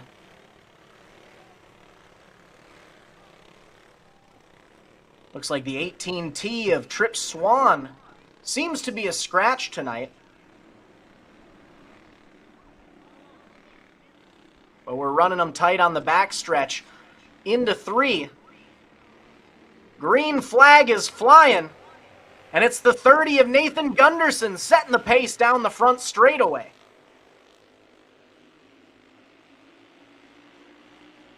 Gunderson leads down the backstretch into turn 3. Gunderson will lead lap number 1. Fahrenholtz will have that second spot. The top 4 do transfer, so it's good racing and battling all the way through the field. The 75 machine of Anderson spinning it in turn number 4. He's going to get it refired, but not before the caution comes out. We had some nice racing up front there. 4 transferring through, but those top 5 racers are all duking it out. It's anyone's game for those 4 transfer positions right now. Gunderson and Fahrenholtz were battling up front. Byrne, Bargender, and Anderson were right behind.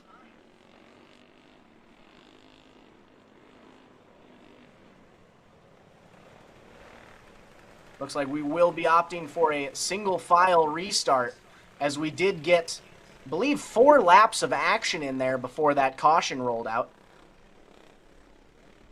Anderson's going to move to the back of the pack after causing that caution there.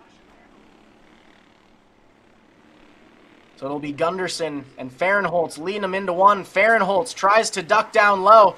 Not working, but it does give Byrne a nice hop there, trying to get to the outside. It's Gunderson, Fahrenholtz, Byrne, Bargender, your top 4 as it currently stands in those final transfer positions. We continue to battle for the second spot. Here comes Byrne. Now we'll make it a 3-car battle for the top spot. Contact. We've got a couple around. They will synchronize, spin back around, but the yellow comes out. Yellow flag once again. We'll see how we'll score this one.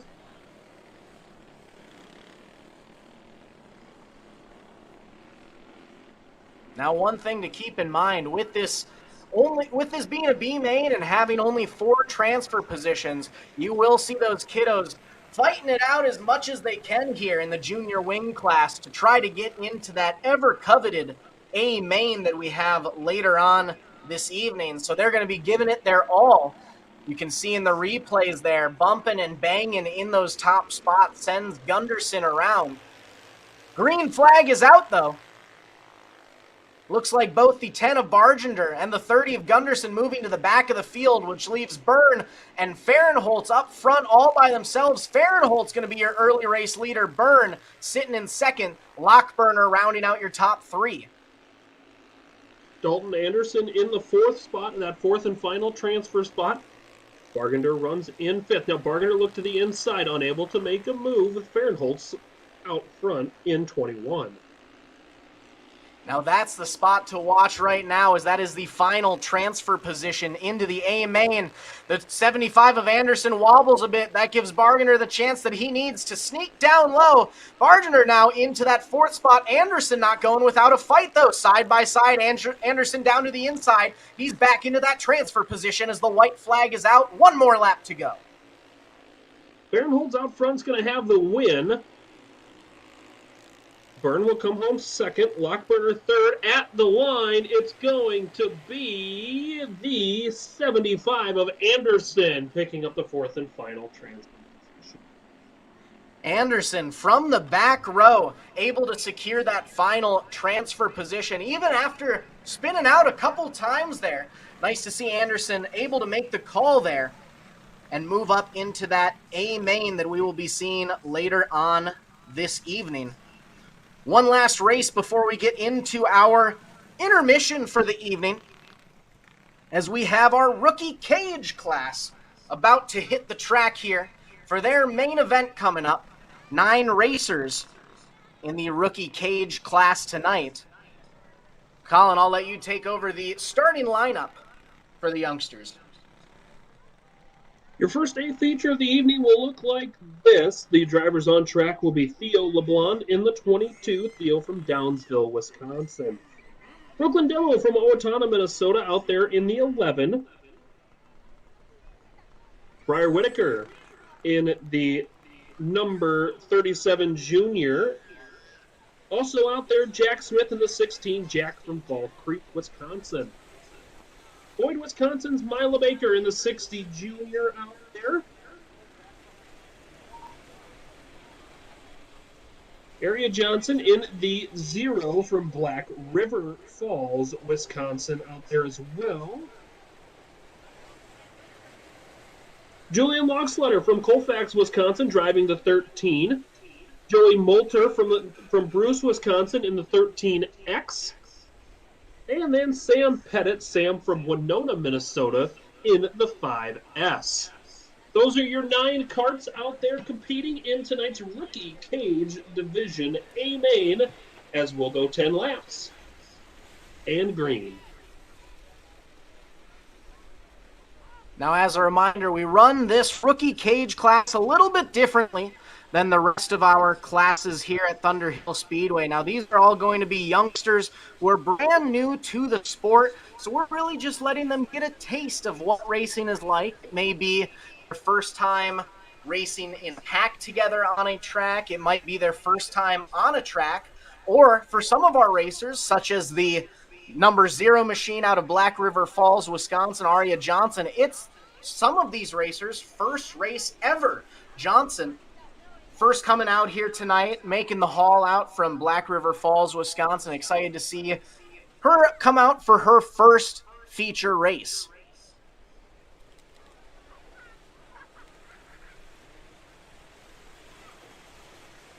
Looks like Joey Moulter was the kart stopped in turn number 1. The green flag will come back on and we're racing.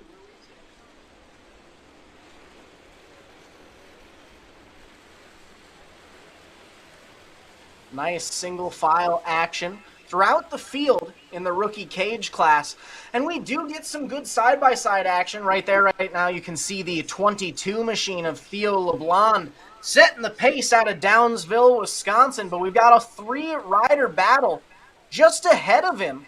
I think I may have even seen a little bit of 3-wide action between some of our racers out on the field as LeBlanc heads around the track, shows these kiddos how it's done, what it's like to be racing the rookie cage class. Shout out from Facebook from Melissa Demmel. Go get them, Brooklyn and Sammy.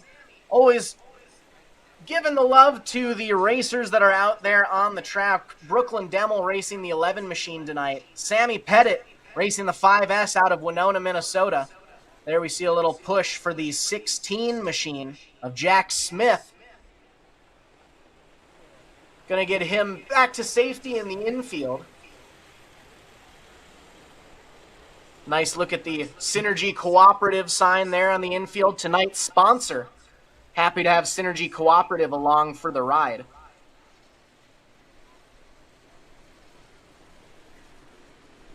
Side-by-side battle coming out of 4. Got the carts dodging everywhere on the racing surface right now. That's once again the 13 of Julian Logsletter, or Logslet, excuse me.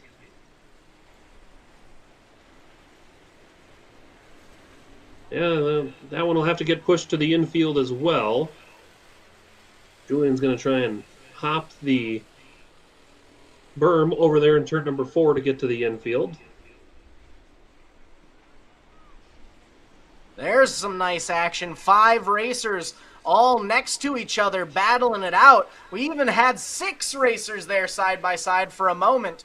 Nice little battle between the 22 of LeBlanc and the 37 JR of Whitaker. LeBlanc looks to the outside. Whitaker tries to peek down low. It's LeBlanc with the slight advantage going into turn 3 and 4. Shout out from Corey Hansen. Go Aria Johnson, the number 0. Tonight's her first race, and boy, is she doing a heck of a great night. Another shout out, good luck, Riley Dawson from Levi Ballard. Sending some love out there for the racers.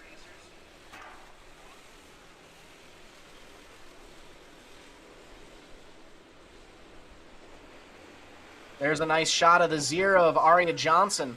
First race out there tonight. And looking pretty good. Passing by some racers, getting in some nice battles.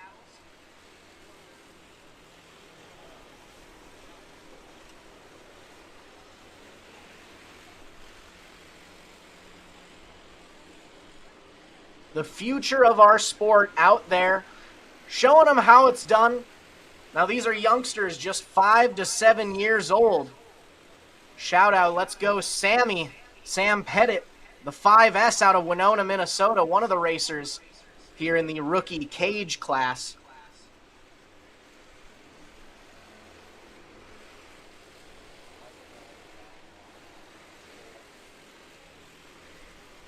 Believe that's the white flag. One more lap to go for our rookie cage competitors.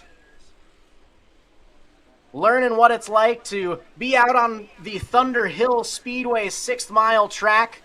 Showing them how it's done. Checkered flag is out for your rookie cage competitors. Now another thing that's different with our rookie cage class as opposed to our other classes here, just to make sure that these racers understand what it's like, they get a full feel of the effects of being out on the track, we are going to send all of our racers in to the Thunder Hill Speedway victory lane. So we're going to get everyone lined up there. And I want you guys that are in the stands right now to get all prepped and ready as we send them into victory lane. And as those youngsters hop out of their carts, I want you to give the largest, the loudest, the biggest congratulations. I want to be hearing it all the way from Minnesota where I'm at. I need to hear cheers and claps for these young racers out there So we'll give them a chance to get all lined up in victory lane. We'll have them take their helmets off, get some pictures, and I want to hear an absolute roar from the crowd congratulating these 9 youngsters who were able to hit the track tonight for our first A main of the evening. There we can see them getting all situated with the parents on the infield before we get everyone over to victory lane.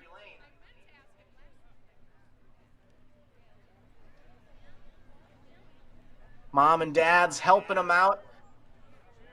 The real heroes of the track helping these kiddos get down there, make sure that they are feeling what it's like to be a rookie cage victory champion. We can see the kids start lining up in victory lane.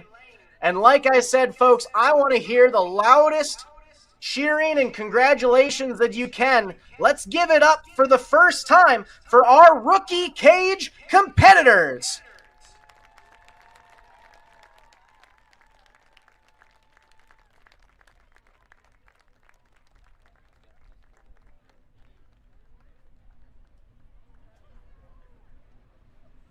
Seven of our 9 competitors lining up in between the Synergy Cooperative signs at the Thunder Hill Speedway victory lane.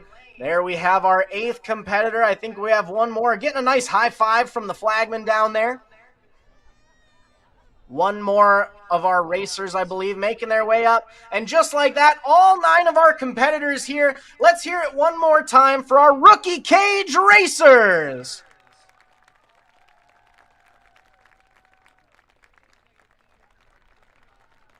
Theo LeBlond on the 22, Brooklyn Demmel in the 11, Briar Whitaker in the 37 JR, the 16 of Jack Smith, Mila Baker in the 60 JR, the 0 of Aria Johnson, the 13 of Julian Logslet, Joey Moulter in the 13X, and Sam Pettit racing the 5X are going to be your rookie cage racers for tonight's races. As we give them a chance to exit victory lane, get back to their carts, we're going to take a few quick moments here to do a quick intermission.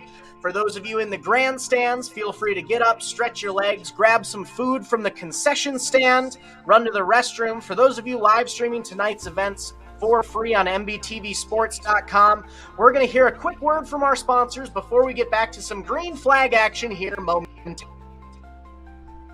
Ready to make a splash this summer? Grab your friends and head to River's Edge on the scenic Apple River. Whether you're looking to float the day away, camp under the stars, or catch live music and weekend events, River's Edge has everything you need for an unforgettable time. Book your tube, campsite, or party package now. River's Edge on the Apple River. Your summer starts here.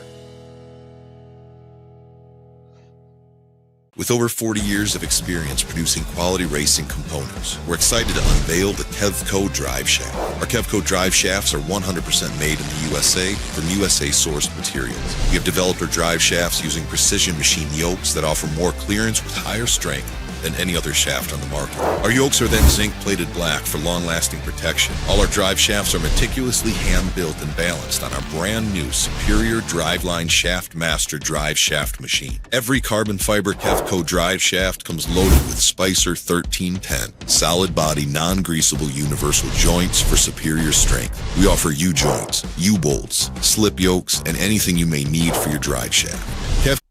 Every great journey begins with a trusted guide. And when it comes to finding your perfect home, there's no one better than Kathy Vetter. With over 10 years of experience and a passion for real estate, Kathy Vetter helps you find the perfect home, a peaceful country retreat, a cozy single-family house, or your very first step toward a lifetime home. She also specializes in commercial real estate, guiding you through every step of the way. From the heart of the metro to the scenic countryside, Kathy Vetter knows the Minnesota market inside and out, committed to finding the perfect fit for you, no matter where you are. Buying your first home can feel overwhelming, but with Vetter by your side, it's a smooth and exciting journey. She makes first-time buyers feel confident, supported, and understood, every single step of the way. From your first showing to handing over the keys, Kathy Vetter works tirelessly to ensure you get the home you've always wanted. Kathy Vetter, your trusted real estate expert across Minnesota. From vibrant metro living to serene countryside escapes to agricultural and commercial spaces. Let her help you unlock the door to your next chapter.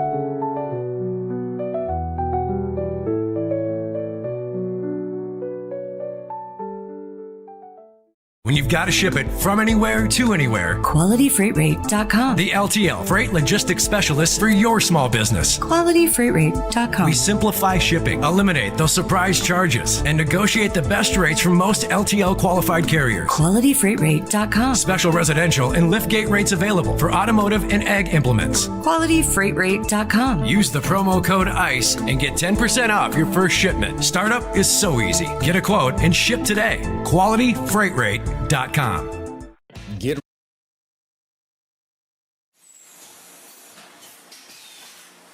My two passions in life is racing and selling good high-end meat.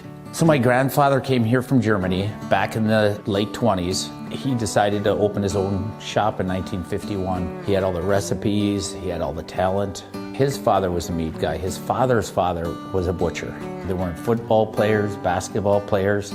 They were in the meat business. And that's our family. That's what we're good at. Old World Meats was derived from...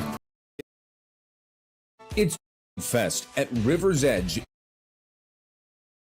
Rock the River. It's Tribute Fest at River's Edge, June 20th and 21st in New Richmond, Wisconsin.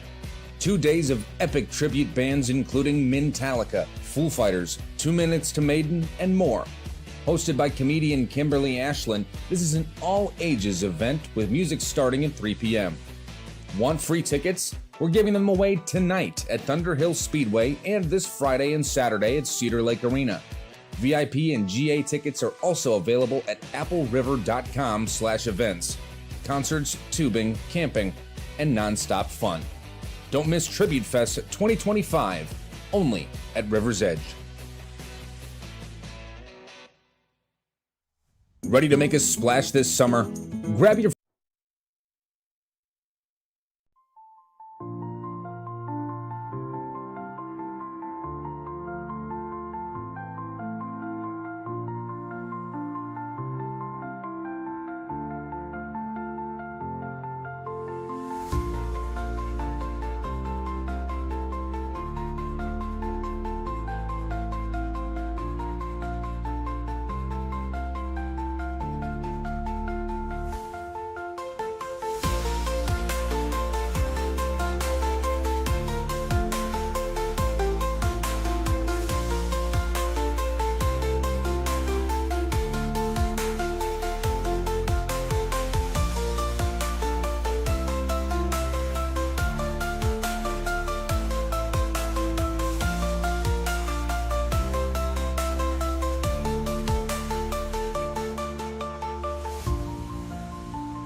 Good evening, racers and race fans.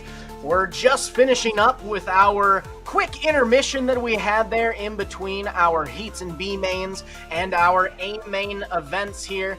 Any minute now, we should be getting back to some green flag action for the remainder of our A mains for round number 2 of the 2025 QualityFreightRate.com Storm Series here at Thunder Hill Speedway in Menominee, Wisconsin. Wanted to send another quick reminder to those of you in the grandstands tonight. Tonight's MBTV Sports streaming sponsor that we have is River's Edge, and they are partnering with us to give away some free, yes, you heard that right, folks, FRE, free tickets to this weekend's Tribute Fest, June 20th and 21st in New Richmond, Wisconsin. So we have the crew over at River's Edge giving us 30 free tickets to hand out at tonight's race. If you head down to the ticket booth where you guys purchased your tickets earlier tonight, 30 free tickets are sitting there for this weekend's River's Edge Tribute Fest. It's 2 days of epic tribute bands, including Metallica, Kissin' Time, Old Voltage, Fool Fighters, and 2 Minutes to Maiden, and more. Gates open at 2 p.m. Music starts at 3 p.m. and all ages are welcome. I see quite a few of you standing there in the grandstands at Thunder Hill Speedway in Menominee, Wisconsin, so make sure you run on over to the ticket booth for free tickets to this weekend's events in New Richmond, Wisconsin. Have a nice showing there tonight as we make our way up to our second A feature of the night, our first one post intermission, our R-Box class. And Colin, I'll let you take it away with the starting lineup for our R-Box main event.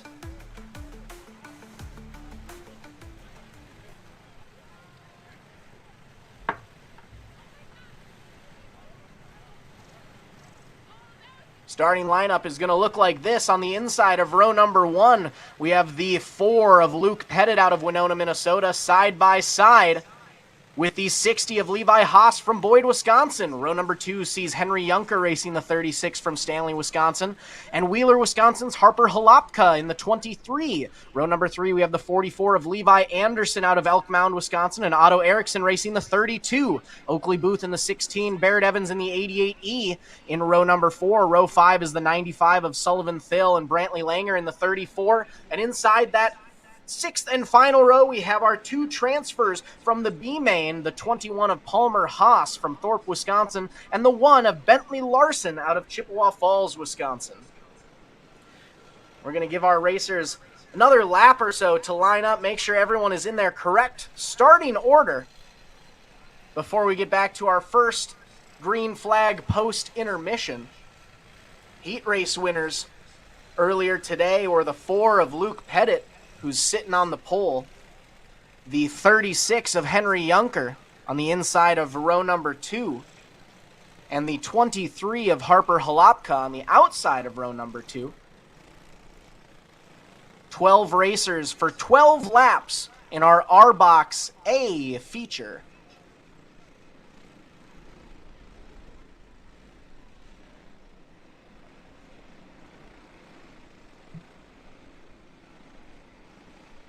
Lineup seems to be good on the back straightaway. We'll bring him into turn 3.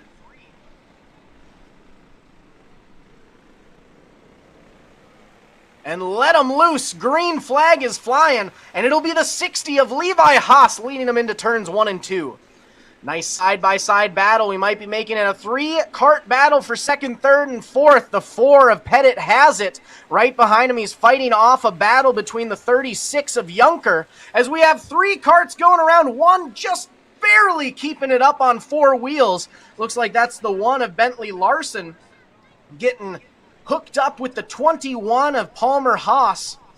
And I think that may have been the 95 of Sullivan Thill.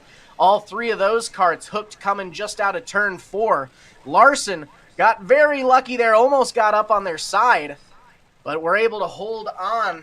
Had some help from the 21 of Haas to keep Bentley Larson on 4 wheels. We have a quick shout out from Janelle Reitz. Go 34, Brantley Langer, go. Brantley Langer starting on the outside of row number 5 today for this R-Box A feature. Getting some love through the social medias.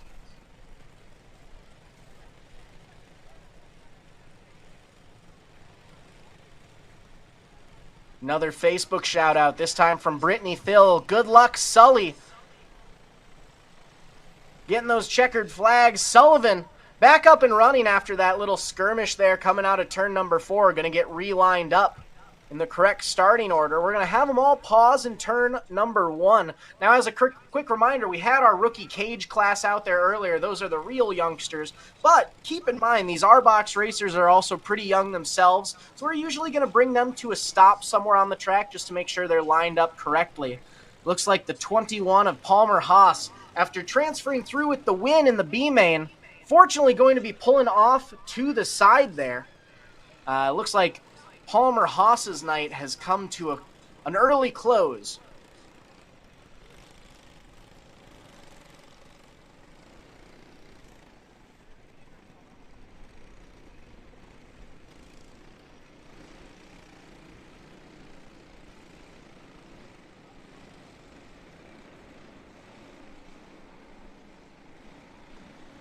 Lineup seems good to go. We're sending them into turn number 3. Out of 4, green flag is flying. It's side by side for our leader. Who's it going to be coming out of 1 and 2? They've been side by side this whole time. Slight advantage now to the 60 of Levi Haas, inching ahead to take sole possession of the lead. Bumping and banging between 4th and 5th, the 16 of Booth and the 36 of Junker, getting a little squabbly there coming out of 4. Out front alone, though, it's still the 60 of Levi Haas setting the pace with Pettit and Halapka side by side in 2nd and 3rd just behind. The big beneficiary from that restart was Harper Halapka, now up to the 2nd spot. Here comes Pettit back to the inside. Give Pettit 2nd at the line with Haas continuing to lead. Haas with an absolute great start out there. Already with a 2.5 advantage over that, what might be a 5-cart battle for 2nd on back. Oakley Booth making the moves up as well. Booth now moved into 2nd place overall. The 4 of Pettit back to 3rd. The 23 of Halapka sitting in 4th.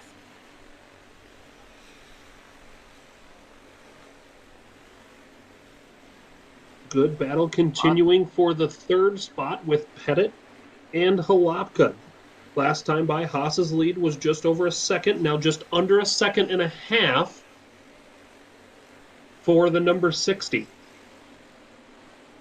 That battle still raging on for 3rd, 4th, 5th, and 6th. Now the cart to watch here is definitely going to be the 36 of Junker, but also keep an eye on the 4 of Pettit and the 23 of Halapka. Junker is your current points champion in the class after taking the win last week. Both Halapka and Pettit are sitting ahead of Junker right now, trying to make some moves up the championship point scale there.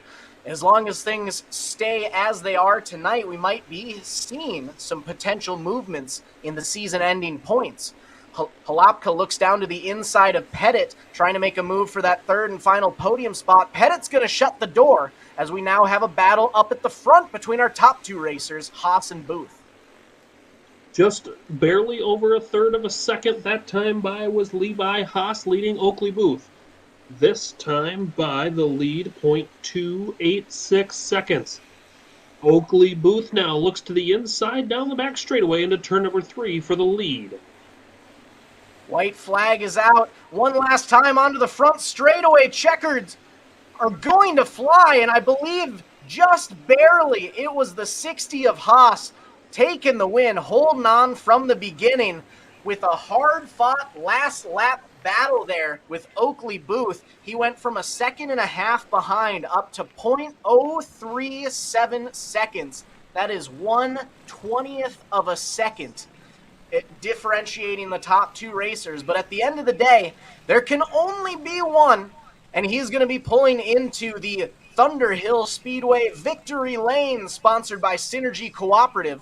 We'll give him a chance to pull himself out of the cart, get his helmet off and ready to go. And once he is climbed out, I want to hear everyone giving a huge congratulations to your R-Box feature race winner, the 60 of Boyd, Wisconsin's Levi Haas, taking the win tonight.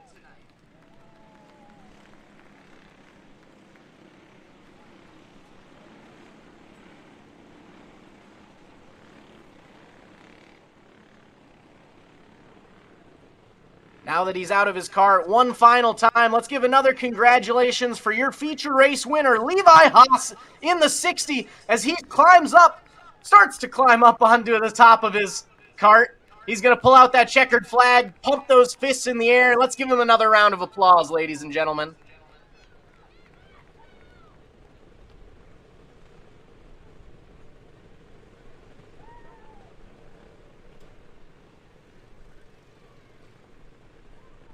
We'll give Haas a chance to celebrate his time in the Synergy Cooperative Victory Lane here at Thunder Hill Speedway. And in the meantime, we'll take a quick moment to go into the starting lineup for our junior wing class. Colin, if you want to take over this lineup. Currently inside of row number 1 from Owatonna, Minnesota, that's the 19 of Jacob Demmel. Outside of Jacob, driving the 1S from Chippewa Falls, Wisconsin, it's Dylan Subert. Tanner Johnson from Superior, Wisconsin, starts the inside of row number 3 in the 18, and to the outside, that's the 99 of Bentley Halapka from Wheeler, Wisconsin. Jonathan Pettit III from Winona, Minnesota, starts in the 5th position, piloting the 3J. And to the outside, it's Archer Hoffbeck in the 14 from Randolph, Minnesota. Inside of row number 4, it's Grant Keller in 31. Grant from right down the road in Menominee, Wisconsin. Cameron, Wisconsin's Owen Tarvis starts in 8th. Owen drives the number 70. Ashton Frenholtz in the number 21 starts in the 9th spot. Ashton from Minnesota City, Minnesota. And to the outside, Trempealeau, Wisconsin's Alan Byrne in the number 8. Starting 11th, it's Mason Lockburner from Bruce, Wisconsin in the number 20. And to the outside, starting in 12th, it's Dalton Anderson from Elk Mountain, Wisconsin in 75. 12 laps, and we're green. It's going to be the one of Dylan Subert leading the pack into turns 1 and 2. But already Halapka is rocketed to the outside, trying to make a pass on the right. And we've got a new race leader 1 lap in. Bentley Halapka gonna set the pace. Subert back to 2nd. Demmel in 3rd. Demmel looking down to the inside of Subert. Not quite able to do it through turns 3 and 4. Live on MBTV Sports, the battle cam can't get wide enough. We've got 2nd, 3rd, 4th, 5th, 6th, 7th, and 8th all on the screen, battling it out, facing Bentley Halapka in 99.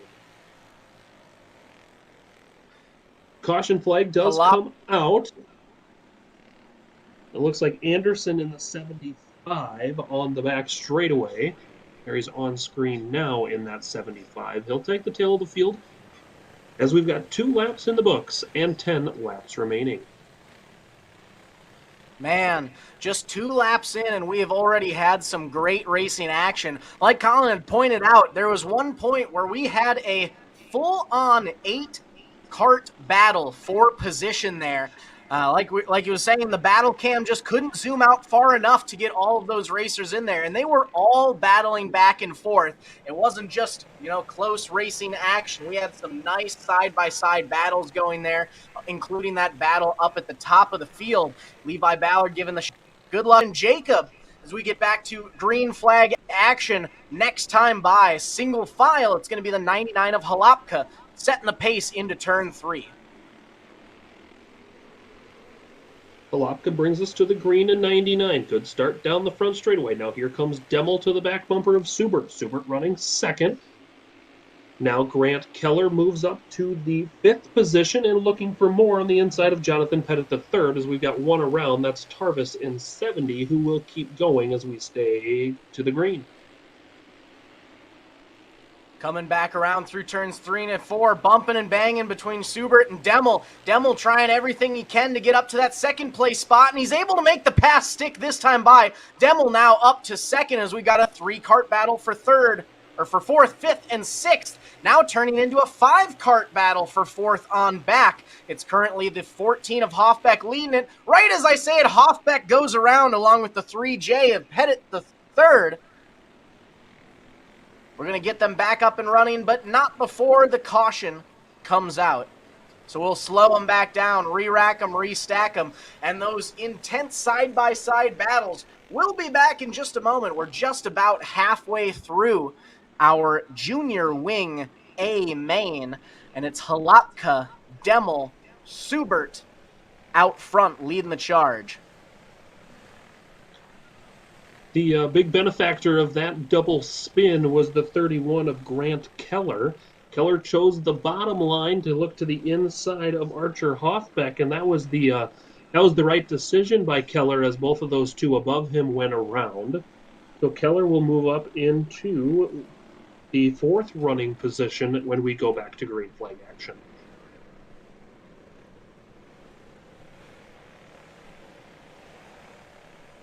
Single file lineup looks just about ready to go this time by. Hlemel, Subert, setting the pace. Looks like we need to do a quick reorder at the back of the field, making sure everyone's in their correct restart order. See the 8 of Byrne, the 75 of Anderson, the 70 of Tarvis, Pettit the third, and Hoffback going to round out your field.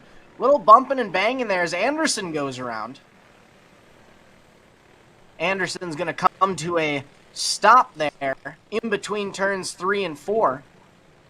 Might need a little helping hand to get away from that inside berm.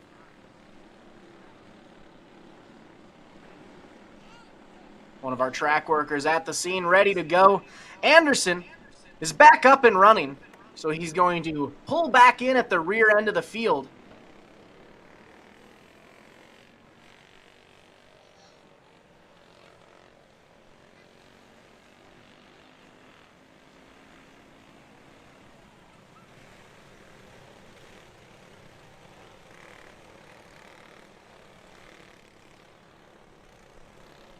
Up front, it's still Halapka, Demmel, Subert. Then it's the 31 of Grant Keller and the 21 of Ashton Fahrenholtz. Fahrenholtz coming through from the B main. Who's the B main winner, already up to 5th place overall. Green flag is out. Halapka's going to lead them on the front straightaway through 1 and 2. Halapka's got the lead. Now here comes Keller to the inside of Subert. Give the third spot to Keller in 31 as he continues on forward. Subert not going without a fight, though. He's keeping right on the 31 of Keller. Ducking down to the inside. Nothing quite going there. Keller's got what he needs as we've got more bumping and banging. One cart going up and over. It's the 70 of Owen right away. Gonna make sure our racer's okay. I believe I saw him give the thumbs up. But we're still gonna make sure that he is all good. Have our track workers on the scene right away. Check him out. Again, we don't want to see anyone getting up on the side, rolling around. But especially with these youngsters here, we're gonna check them out, make sure everything is okay to go before we get back to some green flag action. In the meantime, another quick shout out to a few more of our sponsors.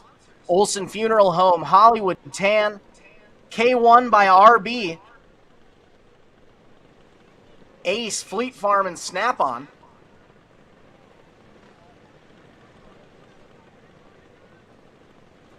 If you are interested in a K1 race suit, the RB is actually the racer racing tonight. That's Ryan Bowers.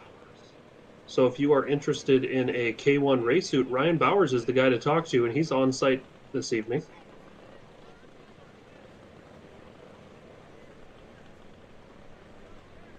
As we've got replays going across the MBTV sports platforms of Owen Tarvis taking a little tumble out of turn number 4 and down the back straightaway. Or excuse me, down the front straightaway. Does the full 360. Just got caught up on that dirt. Looks like he's taken the toe into the infield there. Tarvis does seem to be good to go, which is good to see.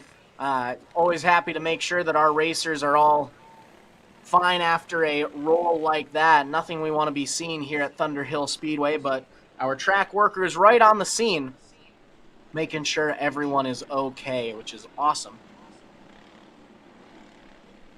He's back up and running, and we might even see Tarvis make a return.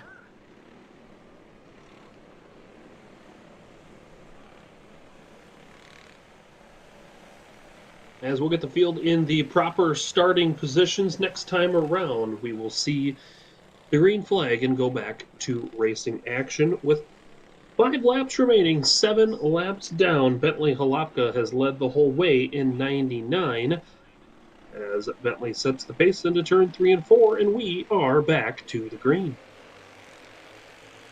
Holopka with a great jump coming out of 4, already able to pull away from the 19 of Demo as the 31 of Keller jumps down to the inside. Keller was sitting in 3rd. Now he's in the infield. We avoid the caution, though. It's still green. Holopka, Demel, Subert out front as we've got 2 more going around in turn number 2. The 75 of Anderson able to start it back up. The 14, I believe, of Hoffbeck not quite able to get it rerunning. Seems to be stuck on that inside berm in turn 2, which will draw the caution once more with 4 laps left to go.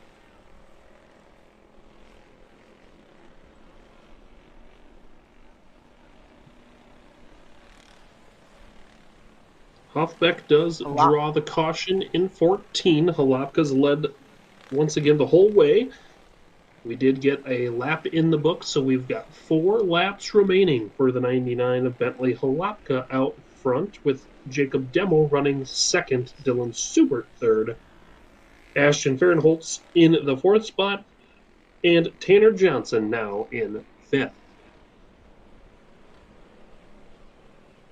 Hoffbeck getting the push down to the infield.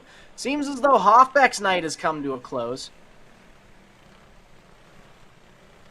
Up front, it's Holopka, Demel, Suber, 1, 2, 3, 4. Looks like Keller was trying to make his way back up there, but might be moving to the back now.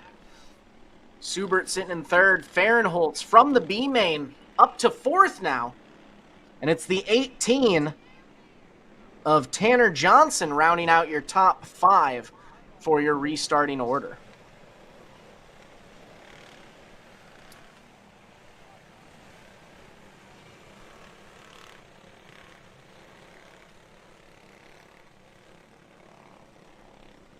Through 1 and 2, looks like lineup might be good this time by for a green flag next time around as we make our way out of turn 4 on the back stretch.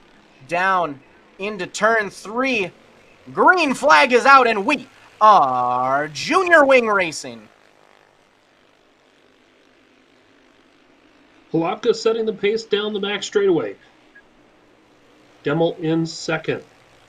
3 laps to go. We've got 1 around, 2 around now. It's Anderson in 75 along with Byrne. Looks like that was the number 8. 8. Gonna draw the caution once again. Anderson gonna whip around. And down to the infield. Anderson's night has come to a close.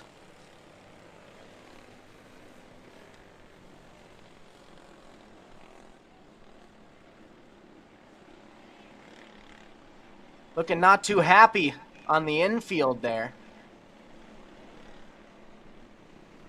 That looks like it's Blake Anderson down in the infield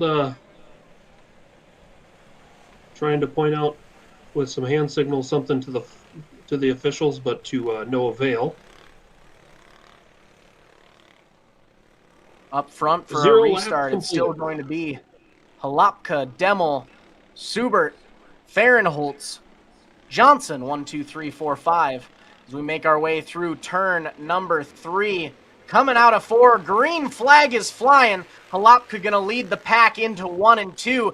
Subert down to the inside. Subert now up to second. Fahrenholtz trying to file behind and make that move on Demmel for third. The final step on the podium. Demmel's going to hold on to it. Halopka pulling away out front. Already almost a second gap in between him and Subert sitting in second. Demmel fighting that battle in third. We now have a 2-cart for second and third. 2-cart battle for fourth and fifth. With 3 laps to go, Halopka out front. Problems for Byrne in the 8. The yellow flag will come out.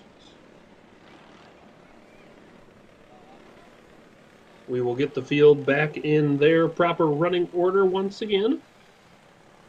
With 3 laps to go, they will actually yellow checkered the race. So the winner for tonight's junior wing division, it's Bentley Halopka in 99. Bentley Halopka won last week's race. Looks like he's going to make it 2 for 2 this week as he takes the feature race win under yellow conditions. Pulling ahead in the championship running, will let him make his way down to the Synergy Cooperative Thunder Hill Speedway victory lane. And as he takes his moment to step out of his cart, take off his, strap himself from the inside. Once he climbs out, let's give it up for your feature race winner, the 99 of Bentley Halopka, taking the win tonight in the junior wing class. Give him a round of applause, ladies and gentlemen.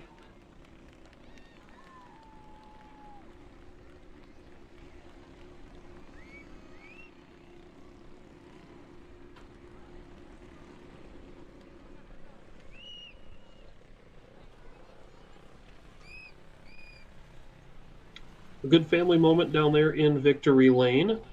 I'm sure Chad wouldn't be upset for the free advertising if they put it on a Christmas card by any means for the Thunder Hill Speedway, but that's just one person's opinion. And just like that, ladies and gentlemen, we have our first dual race winner of the season here at Thunder Hill Speedway, as Bentley Halopka has now won 2 feature races in the junior class, which brings us on to our next class. We go from multiple competitors in the junior wing class, 12 racers, down to 6 racers in the Sportsman class tonight. Starting off on the inside of row number 1, heat race winner was the 191 of Steve Savals out of Rice Lake, Wisconsin, side by side with Rock Falls, Wisconsin's Trayton Volchek in the 55. Inside row number 2, we have the 555 of Matt Volchek out of Hudson, Wisconsin, and the 74 of Eau Claire, Wisconsin's Jake Johnson.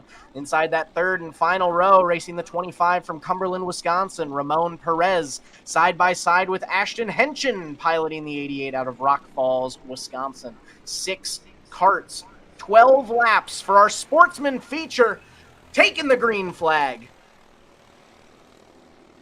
It's the ball's on the inside. He'll lead down the back straightaway, but now here comes Volchek to the outside. Volchek looking to go to the inside down the front straightaway, but Savals leads lap number 1. Savals and Trayton Volchek 1 and 2. We've got a nice side-by-side battle going on for that third and final podium position. Right now, it's the 74 of Jake Johnson holding on to it. Matt Volchek tucks down to the inside, tries to get side-by-side, not going up front, though. Battle for the lead. Trayton Volchek to the inside. Savals cuts down low, doesn't let him have it through turns 3 and 4, but that's not going to stop Trayton Volchek from fighting back. Now we might be seeing a third competitor into the mix as Johnson pulls up in third, making this a 3-cart battle for the lead. Savals continues to lead. He'll now stretch it out a little bit by 0.2 of a second. Volchek not getting left in the dust by any means as Johnson runs in the third spot. Matt Volchek in the fourth. Ramon Perez in the fifth spot with Ashton Henchen in that final spot in sixth. Lap by lap, Trayton Volchek is making his moves, coming up even closer and closer to Savalls, but he might be biding his time. He's seen where Savalls is running, where he might be able to get a jump. We're only halfway through this race. Volchek probably doesn't want to do anything right now. We might be seeing him set himself up for a final lap pass. It's still Savalls, Trayton Volchek, Jake Johnson, Matt Volchek, and Ramon Perez, your top 5. Volchek still running right in the tire tracks of Savalls in that 191.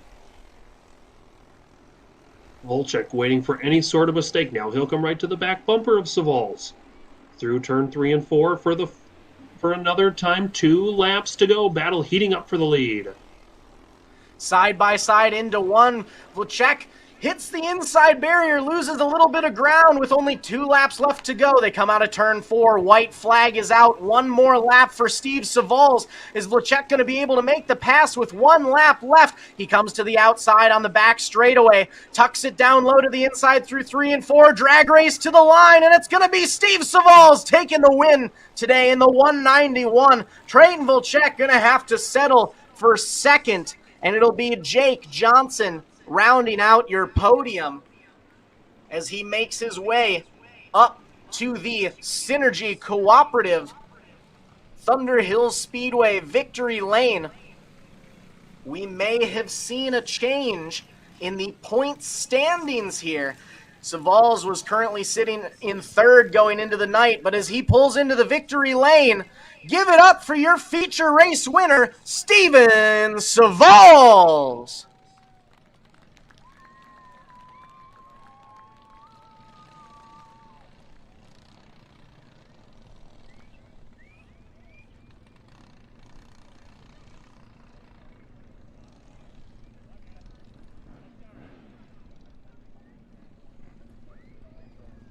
We'll give Steve his moment to celebrate in victory lane. Well, we give you the starting lineup for our 125 250 wing A main. Take it away, Colin. Inside of row number 1 from Indianola, Iowa, that's the 6D of Riley Dawson. To the outside, New Richmond, Wisconsin's Tyler Alton in number 30. Inside of row number 2, Wheeler, Wisconsin's Bentley Halapka in 99. And to the outside from Pella, Iowa, driving the 52, it's Knox Peterson. Davin Hauk in 22 from Rice Lake, Wisconsin, starts in the 5th spot. Brody Conkey to the outside from Elk Mound, Wisconsin, in the number 8. Holden Harder from Madison, Wisconsin, in the UFO 2 will start in that 7th spot. Landon Supri from Chippewa Falls, Wisconsin, in the 99 Junior will start 8th. Nick Moulter from Bruce, Wisconsin, in the 13E will start 9th. And to the outside of row number 5 from Pella, Iowa, it's the number 25 of Sky Peterson.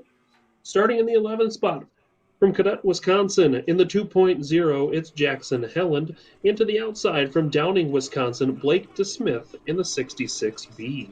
Starting in the 13th from Bloomer, Wisconsin, it's Dylan Michaels. Dylan drives the 17D. All alone on row number 7. Those are your 13 carts for the for the 125 250 wing division. This division will go 12 laps for their A main.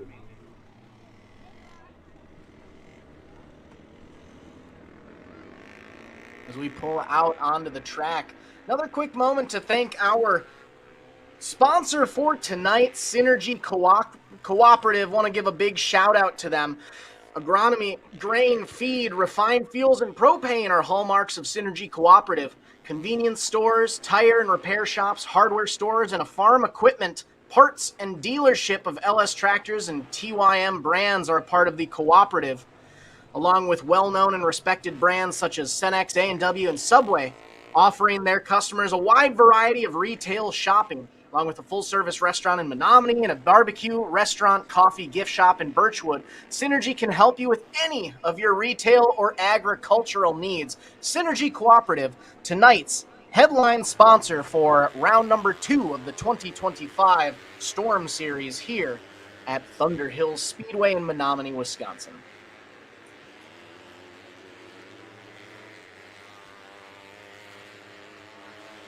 We'll give our carts a couple hot laps here, make sure their tires are all warmed up and ready to go before we get to our green flag racing action for main event number 5 of 9. We're halfway through our main events as of this race, but we still have lots of nice green flag action to go for you.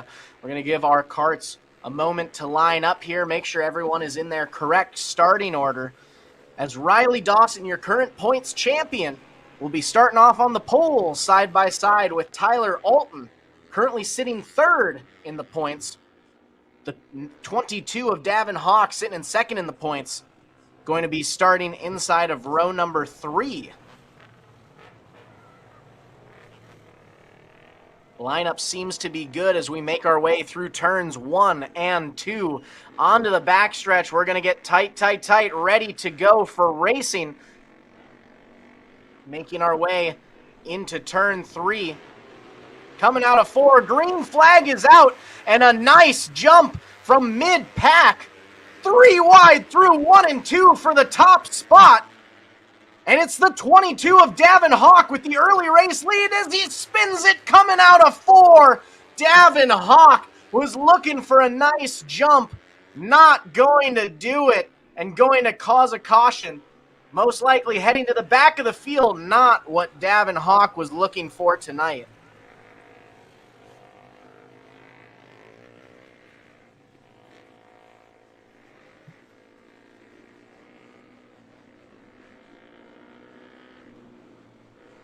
Take a quick look at this replay. Coming out of 4, his back end just gets a little too far. Not going to work there.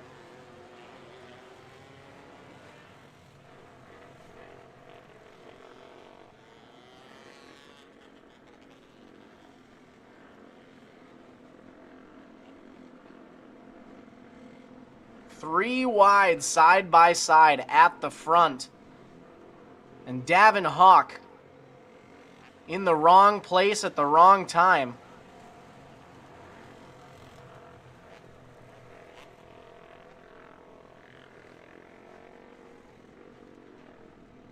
Looks like he is going to get his same starting spot, however. Up front, it's still Dawson and Alton, setting the pace through 3 and 4.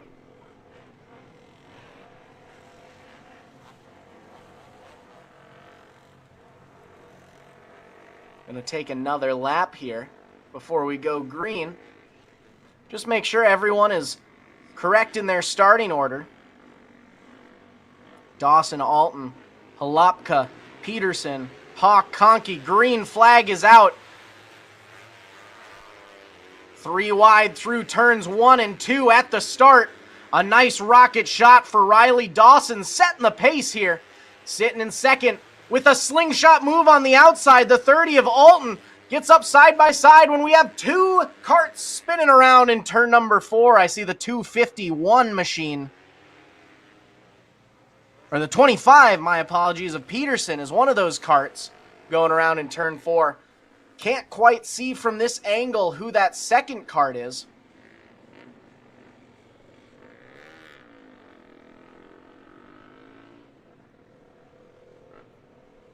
For those streaming online, we have an instant replay. It looks like the 13 machine of Moulter gets a little too sideways. The 25 of Peterson with nowhere to go slides it in right behind. May have even given a helping hand in that full turnaround.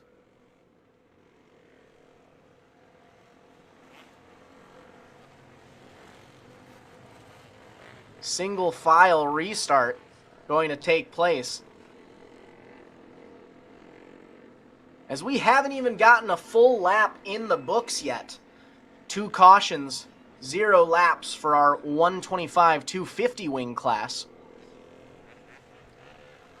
Onto the front straightaway, going to make sure our lineup is good to go, all set and ready.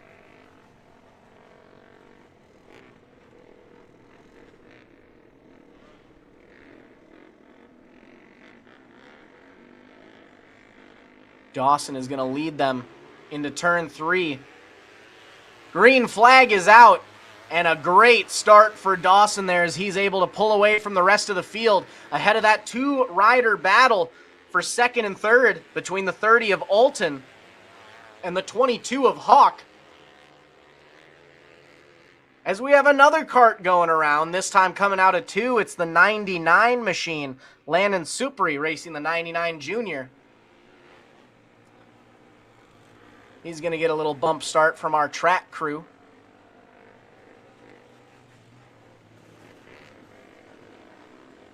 Supri's restarted and ready to go. So we'll get them relined up again.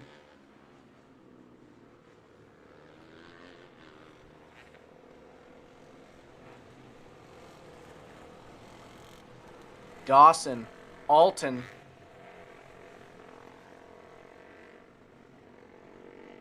Halapka, Hawk, and then the 52 of Knox Peterson are going to be your top 5 on this restart. Going to give them another lap before going green.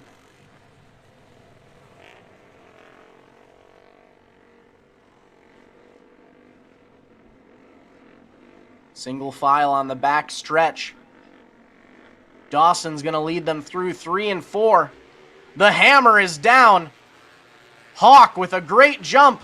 We have bumping and banging on the front stretch with Hawk going around. Everyone going into an avoidance spin around him. And the caution is going to come out.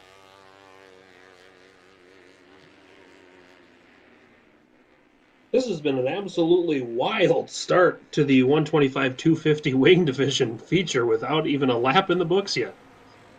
Exactly. We had, I believe it's, 5 restarts, 6 now, no laps in the book. So definitely some antsy racers out there. I mean, we've got some close competitions. Race number 5 of our features is out now. We have 9 feature races in total. So we're about halfway through tonight's feature racing action. And 0 laps into our 125-250 wing class. So a full 5 races remaining. Let's try it again out of turn number 4 as we're back to the green. Halapka with a really rough start. Goes from 3rd all the way back to about 9th in one straightaway. Out front alone, though, Dawson setting the pace and leading the charge as we have 2 more going around in turn number 4.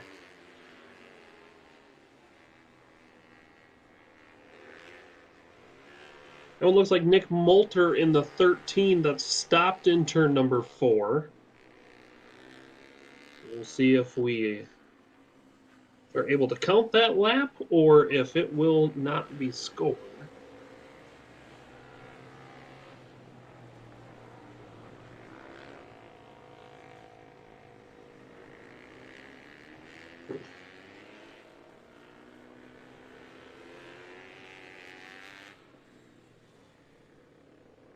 Up front, it's still Dawson and Alton, 1 and 2.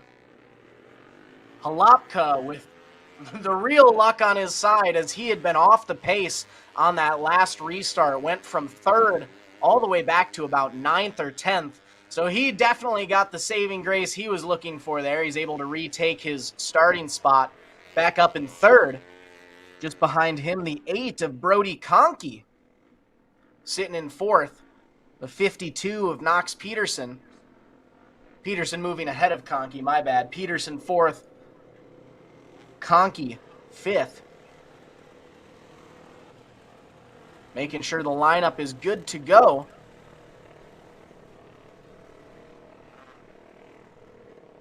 See one of our track workers pointing out one of the carts. Not sure we have a ready-to-go starting lineup just yet.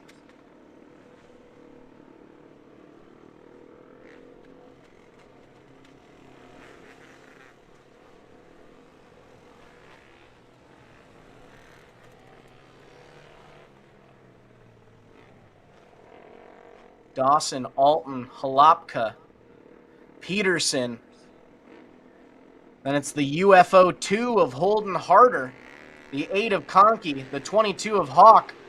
As the green light flies yet again, we'll see if we can get a lap in the books this time around. The 52 machine of Peterson with a great jump. Peterson now up to second ahead of Alton. Dawson across the line. And I believe we officially have our first lap of the race in the books. As Dawson out front and pulling away from the rest of the field. With the 99 of Halapka spinning it around, coming out of 4. Going to draw the caution.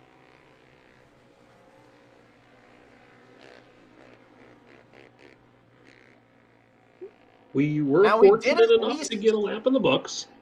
I was going to say, we did at least get one lap in this time, so we're on a better track than we were recently. But I think if it's going to take us 9 minutes to get another lap in, I don't know if we'll see the rest of the 11.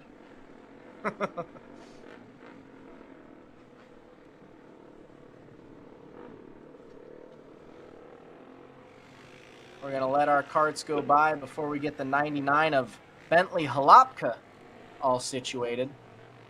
And it looks like Halapka's night has come to a close. Not the night Bentley was looking for. I believe that one was actually Landon Supri in 99. I believe Bentley is still out there, but they're not a very big distinction between 99 and 99 Junior. My apologies on that front. Supri off the track now. Up front, though, it's still Dawson and Alton leading the charge. And it's the 52 machine of Peterson. Looks like the UFO 2 of Harder going to sneak by. The 52 of Peterson ducking down to the infield.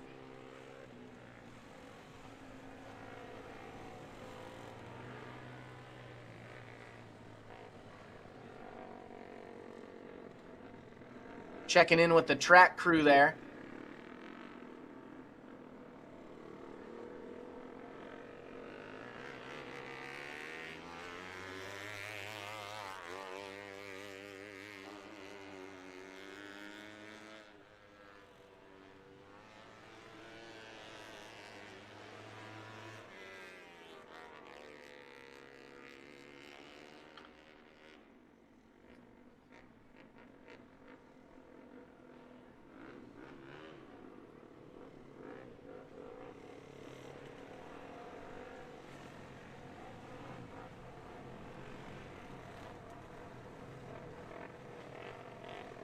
We will try a Delaware double file restart now. As we get the 52 of Knox Peterson back in the proper running order, as we will go back to the green with the 60 of Riley Dawson out front. The UFO 2 of Harder able to sneak up to third, backtrack to fourth. Out front alone, though, it's still Dawson setting the pace. As we have another lap in the books. 2 laps down in our 12-lap 125-250 wing main event. Dawson setting a blistering pace, pulling away from the rest of the field as the 30 of Alton is off the pace at the top of the field. It's Dawson, Hawk, Peterson, Conkey, Harder, 1, 2, 3, 4, 5. Nice battle raging for second and third. Peterson gets a little slideways, ducks back to third. Hawk now fully securing that second place spot. Side-by-side action between Harder and Conkey for fourth and fifth. Good battling for the fourth and fifth spot with Harder and Conkey. Conkey captures it down the back straightaway. This time around, it's a 1.77 second lead for Riley Dawson and 6D. Dawson, Hawk, Peterson, and then that side-by-side battle for fourth and fifth. That time around, I believe it was The UFO 2 of Harder making it by the 8 of Conkey. Just 0.3 seconds in between those two racers. Out front alone, though, putting on an absolute clinic in the 125-250 wing class. Dawson setting the pace and pulling away from the rest of the field. Out of 4, the white flag flies for Riley Dawson in 6D. This time around, tonight's feature win will go to Riley Dawson. Davin Hout will come home second. Knox Peterson in third. Holden Harder in fourth. And rounding out the top 5 is Brody Conkey in number 8. Riley Dawson going to extend his points lead after taking the win last week. Going with the dual feature race win for this week as well. 2 nice W's in the book. He's going to pull his cart down into the Synergy Cooperative Thunder Hill Speedway victory lane. And as he climbs out of his cart, unstraps himself, takes his helmet off, let's hear a huge round of applause for your 125-250 wing feature race winner out of Indianola, Iowa, the 6D of Riley Dawson.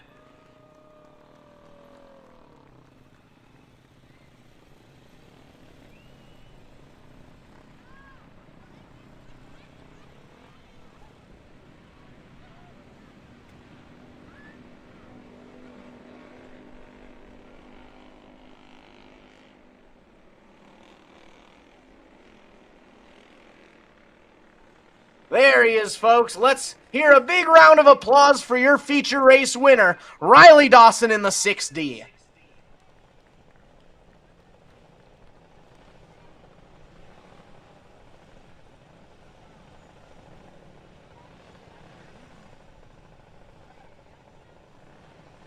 Well, Dawson celebrates extending his points lead in the 125-250 wing class. We'll move on to the starting lineup for our intermediate wing class. We have 9 competitors out there ready to race 12 laps. Starting on the inside of row number 1, we have the 44 of Stanley, Wisconsin's Reese Smith, side by side with Thorpe, Wisconsin's Colin Haas racing the 17.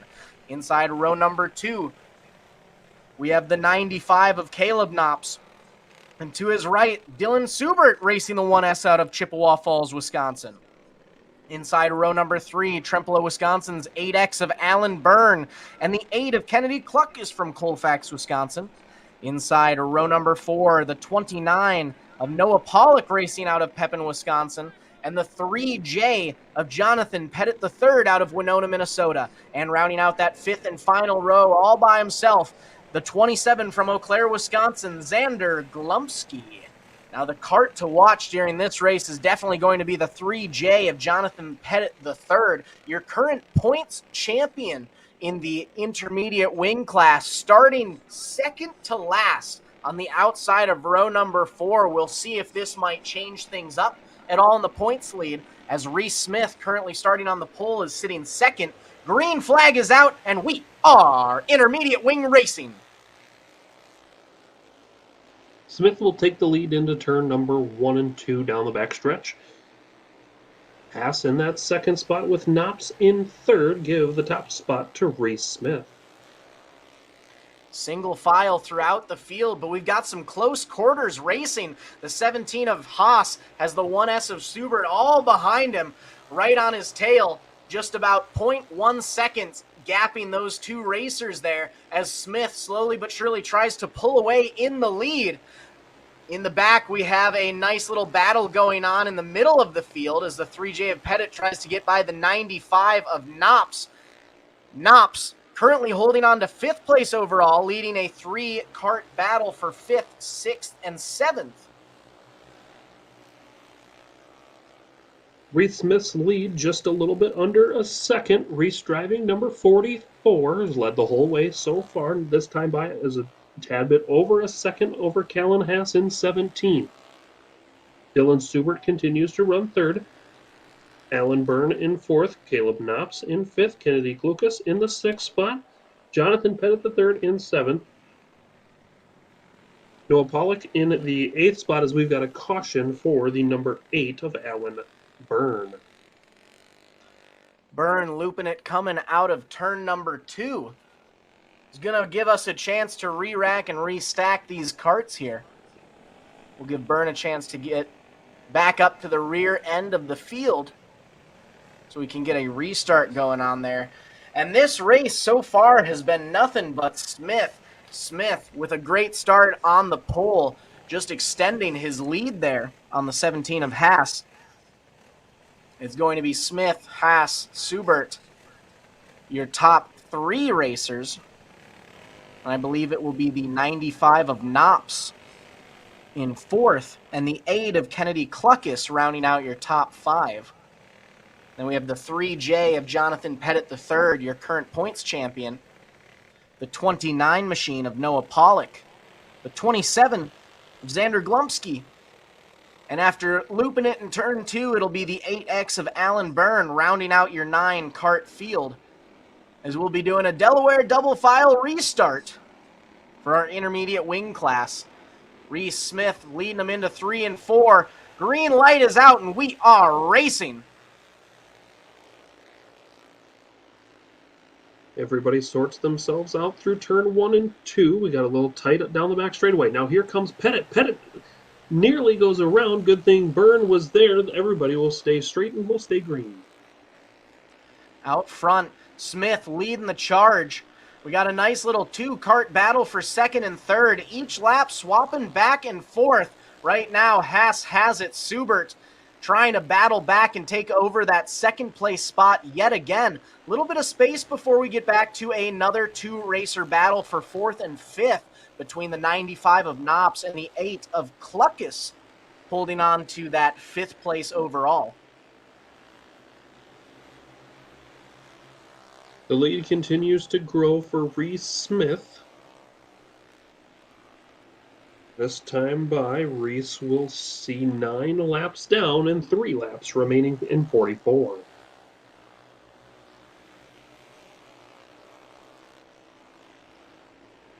Smith setting the pace. Putting another lap in the books. White flag is out. 1 more lap to go for the 44 of Smith. One last time through 3 and 4. Checkered flag is flying. Reese Smith's going to take the win and take over the points lead in the intermediate wing class. Callan Haas going to finish 2nd. Dylan Subert in the 1S going to round out your podium.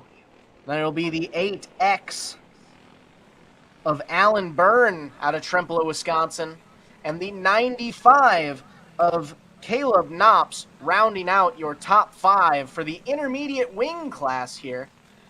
We'll give a chance for the 44 of Reese Smith to pull into the Synergy Cooperative victory lane here at Thunder Hill Speedway. And as they get a chance to unbuckle, jump out of their cart, and remove their helmet, make sure to put your hands together for your intermediate wing feature race winner, Reese Smith.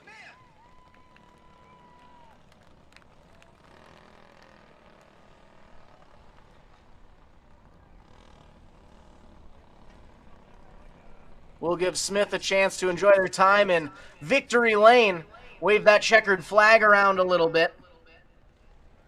And in the meantime, we'll take a quick moment here to get the track all situated for our K&K Racing Micro Sprints feature race. For those of you live streaming on MBTVsports.com, we'll take a moment to hear a quick word from some of our sponsors. Ready to make a splash this summer? Grab your friends and head to River's Edge on the scenic Apple River. Whether you're looking to float the day away, camp under the stars, or catch live music and weekend events, River's Edge has everything you need for an unforgettable time. Book your tube, campsite, or party package now. River's Edge on the Apple River. Your summer starts here. When you've got to ship it from anywhere to anywhere, QualityFreightRate.com. the LTL Freight Logistics Specialists for your small business. QualityFreightRate.com. We simplify shipping, eliminate those surprise charges, and negotiate the best rates from most LTL qualified carriers. QualityFreightRate.com. Special residential and liftgate rates available for automotive and ag implements. QualityFreightRate.com. Use the promo code ICE and get 10% off your first shipment. Startup is so easy. Get a quote and ship today. QualityFreightRate.com. Kevco has been an industry leader in high-performance oil pans and components for over 35 years. Made in Fairmont, Minnesota, Kevco prides itself on being American-made. Kevco has expanded our product line way beyond just oil pans to valve covers, breather systems, jack stands, boilers, wheel sockets, and much, much more. Check out KevcoRacing.com to see everything we have to offer, including our line of street, off-road, and performance oil pans and accessories. Or call 800-770-3557 to talk with our friendly customer service today. Every great journey begins with a trusted guide. And when it comes to finding your perfect home, there's no one better than Kathy Vetter. With over 10 years of experience and a passion for real estate, Kathy Vetter helps you find the perfect home, a peaceful country retreat, a cozy single-family house, or your very first step toward a lifetime home. She also specializes in commercial real estate, guiding you through every step of the way. From the heart of the metro to the scenic countryside, Kathy Vetter knows the Minnesota market inside and out, committed to finding the perfect fit for you, no matter where you are. Buying your first home can feel overwhelming, but with Vetter by your side, it's a smooth and exciting journey. She makes first-time buyers feel confident, supported, and understood every single step of the way. From your first showing to handing over the keys, Kathy Vetter works tirelessly to ensure you get the home you've always wanted. Kathy Vetter, your trusted real estate expert across Minnesota. From vibrant metro living to serene countryside escapes to agricultural and commercial spaces. Let her help you unlock the door to your next chapter.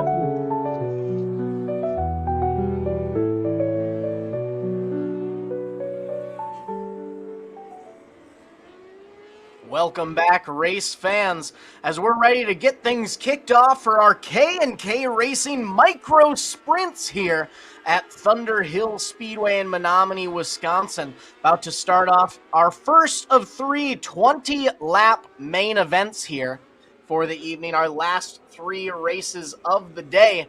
Colin, I'll let you take things over for the Micro Sprint starting lineup. Micro sprints going 20 laps as mentioned. On the inside of row number 1, it's Brendan Newville from Clear Lake, Wisconsin in the 249X. Marshall Willing from Becker, Minnesota starts to the outside in 128. Inside of row 2, Jackson Pierce from Waupun, Wisconsin in the 26P.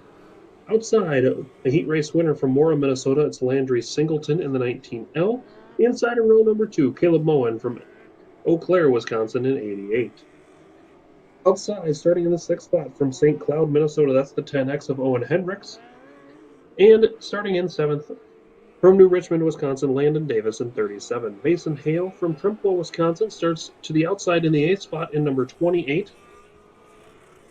Tyler Plofsky in the number 323 from St. Michael, Minnesota, starts 9th. Outside, Welch, Minnesota's Mason Subert in 99. Carter Gendrew and Cole McQuiston. Cody Urbanski, Brandon Frederick, Alyssa Edie, and Jackson Ragey. That'll be the field for the micro sprints as we go green.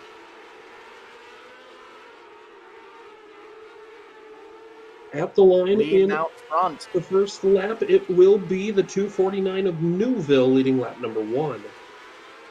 Willing getting up side by side on the back straightaway, and we have a new race leader, the 128 of Marshall Willing now up to the top spot. Newville going to move back to 2nd place, and we've got a nice 3rd competitor trying to get into the mix, the 28 of Mason Hale from midfield, already up to 3rd place overall, as we've got a whole bunch of karts fighting for 4th, 5th, 6th, 7th, 8th, 9th, and 10th right behind. 5 wide for just a moment there in that battle, as now we see one looping it through 1 and 2, another coming out of turn number 4. Oh my gosh, Colin, can we take a moment to appreciate that 5-wide battle that we saw there on the front straightaway? It may have only been for a split second that all 5 were in there, but let's take another look at that. We see our 10 leading that charge, and there we go, 4 wide, almost 5 wide, my bad, but man, that was absolutely crazy, and they did it for just about 2 full laps there. They're bumping and banging, trying to make it 5 wide, but that is some wild racing. Like we were saying earlier, the cool thing about this... narrowly escaped disaster with Carter Gendrud in 71. But It's going to be hard for anyone to tell me that the micro sprint division here, I'm sorry everyone, is the best division and the most intense racing at Thunder Hill Speedway. Exactly. I mean, like we were saying earlier, now this is the class where you realistically can see them racing in just about every single spot on the track. If you would tell me in any other class that we'd see 4 wide, nearly 5 wide racing, I don't know if I'd believe you, but for this class specifically, I am not shocked in the slightest. I mean, we got some close quarters action going on. We have racers taking the extreme high line, way down low to the inside for a whole lot of good, clean racing action here in the K&K Racing Micro Sprints class. And all that action compacted into 4 laps around the Thunder Hill Speedway, which is just incredible. Exactly. I mean, lots of swapping, moving around. I believe so far we've seen 3 different leaders in this race so far. McQuiston, Willing, Newville, all have taken that top spot. I mean, we had that 4 wide battle in the mid of the field, so much so that we even missed a move up at the top of the field. McQuiston in the 10C, now currently leading things, I believe. I have a strong feeling that we won't see the last of the lead changes in just the 4 laps. 100%. If there's one thing we can always guarantee the micro sprints to do for us, it's give us a heck of a good time. Jen Polofsky says 323 all the way. Giving a nice shout out to Tyler Polofsky out of St. Michael, Minnesota. Cynthia Frederick saying, get after it, Vern, 3J all the way. Good luck, Landry and Caleb. Get another checker. As we're going to send them green flag back in the micro sprint class. The 249X of Newville going to set the pace for us this time through. And don't look now, here comes the 88 of Caleb Moen. Caleb on the bottom, usually on the top side. Caleb had the 5th spot that last time around. Yellow flag does come out. One spun around. That looks like Landry Singleton. Landry Singleton coming off of a pretty great night. She took the heat race win in heat race number 2 earlier on today. That's going to be a rough start to see her go to the back, but we're excited to see Landry make her way back up through the field for some good racing action. Unfortunately, looks like she might be taking the move into the infield. Yeah, you're correct. I think Landry might be done for the rest of the feature instead of just a... See a member of her pit crew heading down there, checking things with Landry. We'll see if we might be able to see her hit the track once more.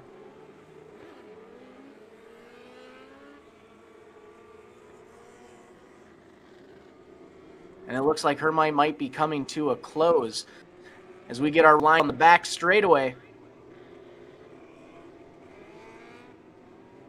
We're going to give them another lap to get relined up in their correct starting order. Out front, it's going to be the 128 of Willing, setting the pace in this Delaware double file restart. Caleb Moen to the inside of that first full second row. 249X of Newville to the outside. As the green flag flies, Willing going to lead them into 1 and 2. Moen sneaking down to the inside. Moen's your new race leader. 4th race leader of the night in this class so far. Moen going to try to pull away, but Willing is hot on his tail, trying to do everything to take that spot back over. But Moen's walking away with it.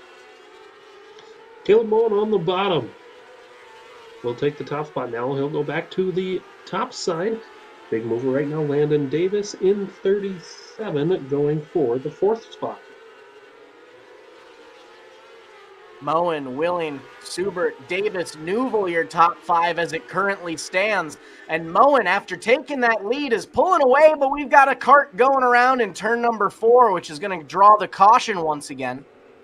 Can't quite tell from this angle who it was that spun.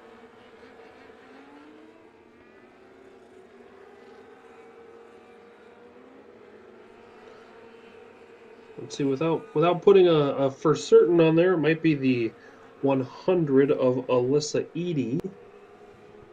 But we'll confirm once that micro sprint flips back around the right direction. It is the 100 of Edie.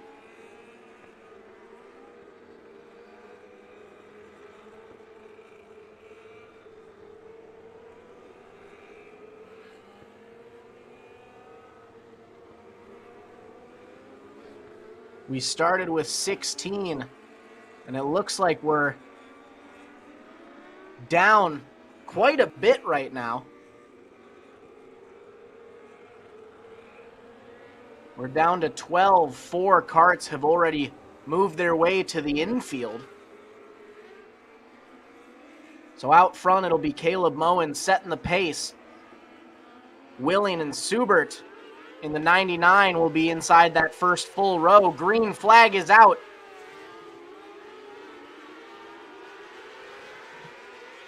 Willing taking that low line. Subert on the high line. Second spot. As now the 37 of Davis tries the top spot, or tries the top line. He'll get to 3rd. Caleb Moen continues to lead as the yellow will come out one more time. Looks like a tire rolling down the back straightaway, and it comes off of the good luck seeing that one in the dark. 28 of Mason Hale. Hale loses a left rear tire and pulls it back to the pit area. Re-rack and restack to go 12 circuits around the Thunder Hill Speedway for the micro sprint A main event. It's Moen, the 99 of Mason Subert. Subert started 10th in the outside of row number 5, moved his way up to 2nd place now, making some moves. Willing sitting on the outside of that first full row, row number 2. Inside of row number 3, Landon Davis in the 37, side by side with the 249X of Brennan Neuville. And it's going to be the 26P of Jackson Peters and the 323 of Polofsky. As the green flag flies once more, back to micro sprint racing. Davis down on the inside. Hops up to 3rd place overall, trying to take that 2nd place spot. So we've got a 3-cart battle for 2nd, 3rd, and 4th raging on. Might even be making it a 4-cart battle as Polofsky tries to get into the mix.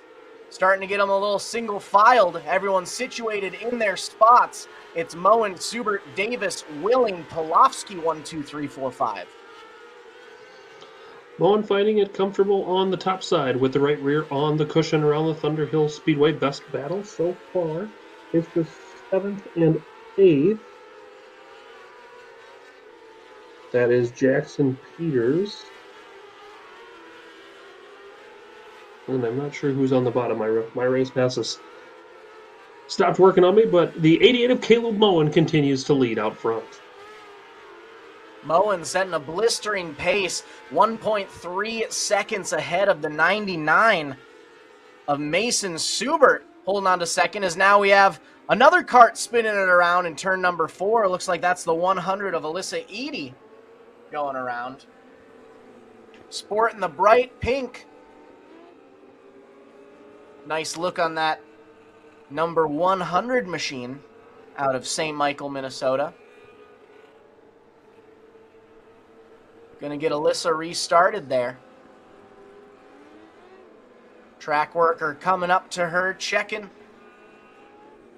Might need a quick bump start. Gonna bring one of the track workers out. Give her a little push.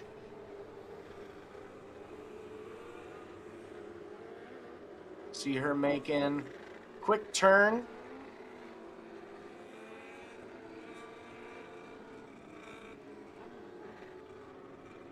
I'm going to send the racers down to the inside of turn number 4. Give Edie a chance to get fully turned around there.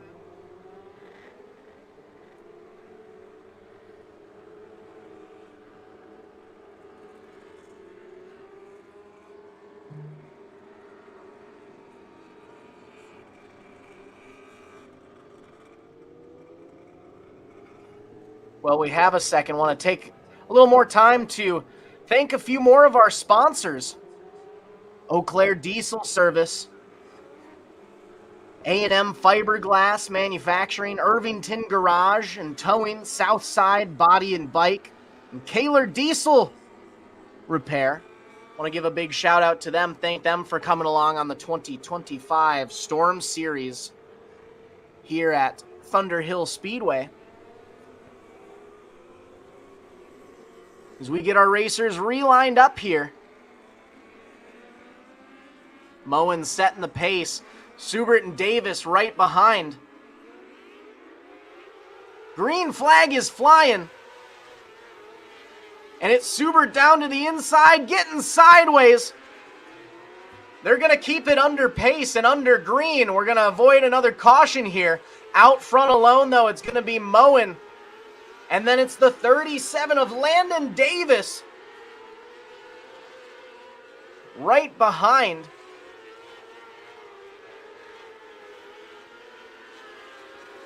Moen, Davis, Peters, Polofsky, Friedrich going to be your top 5 as it currently stands. Nice battles towards the rear of the field between the 22 of Urbanski. A couple of other of our racers back there. Out front alone, though, it's still all Moen. Caleb Moen, right rear on the cushion where he's comfortable in that 88. Next time around, Caleb Moen in 88 will see the white flag, 1 lap to go.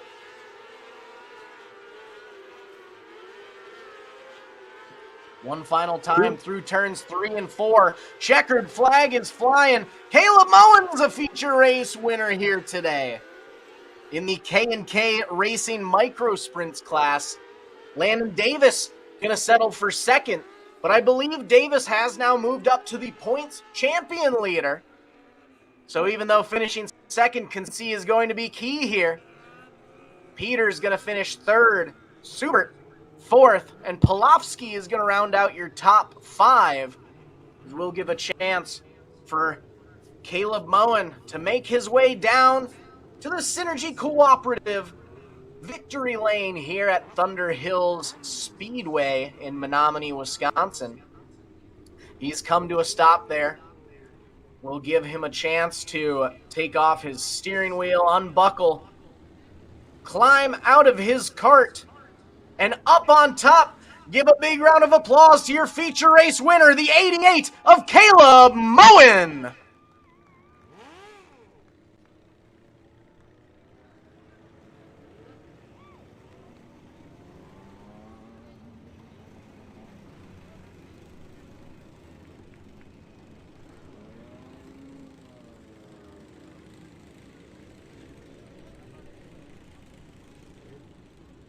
We'll give Caleb a chance to celebrate his time in victory lane as we get things started off with your running order For the Legends Direct Legends class, we have 10 competitors, 20 laps of racing action. Starting off on the inside of row number 1, we have Chris Sleep racing the 4S out of Osseo, Wisconsin, alongside Ramsey, Minnesota's Josiah Kashadi racing the 67 machine.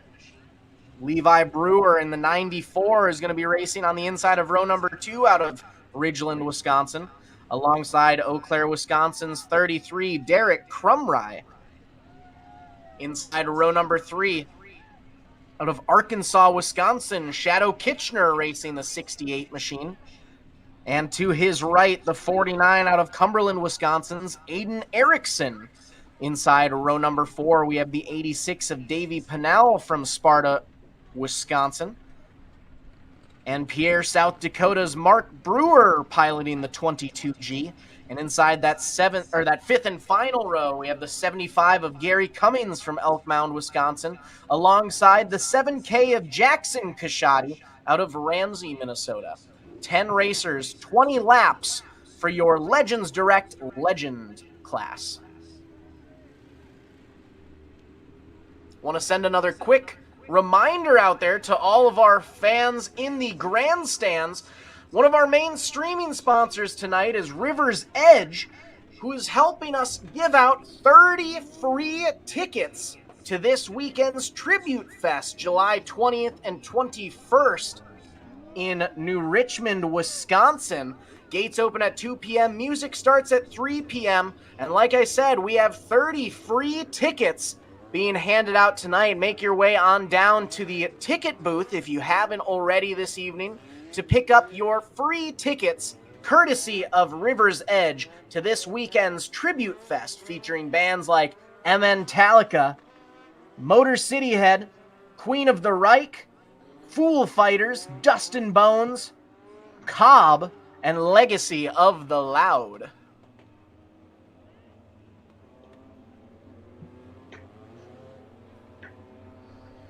With the track work coming to a close, we will give our cars a chance to get lined up in their correct starting order. Sleep and Kashadi leading out front.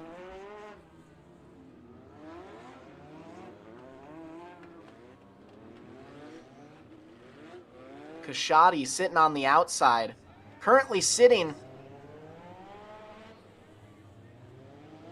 and ready to go.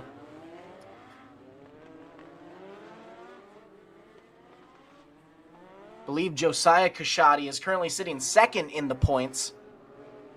Shadow Kitchener, your current points leader, lining up on the inside of row number 3. So those will be a few cars to keep an eye on during the next 20 laps of Legends Direct Racing.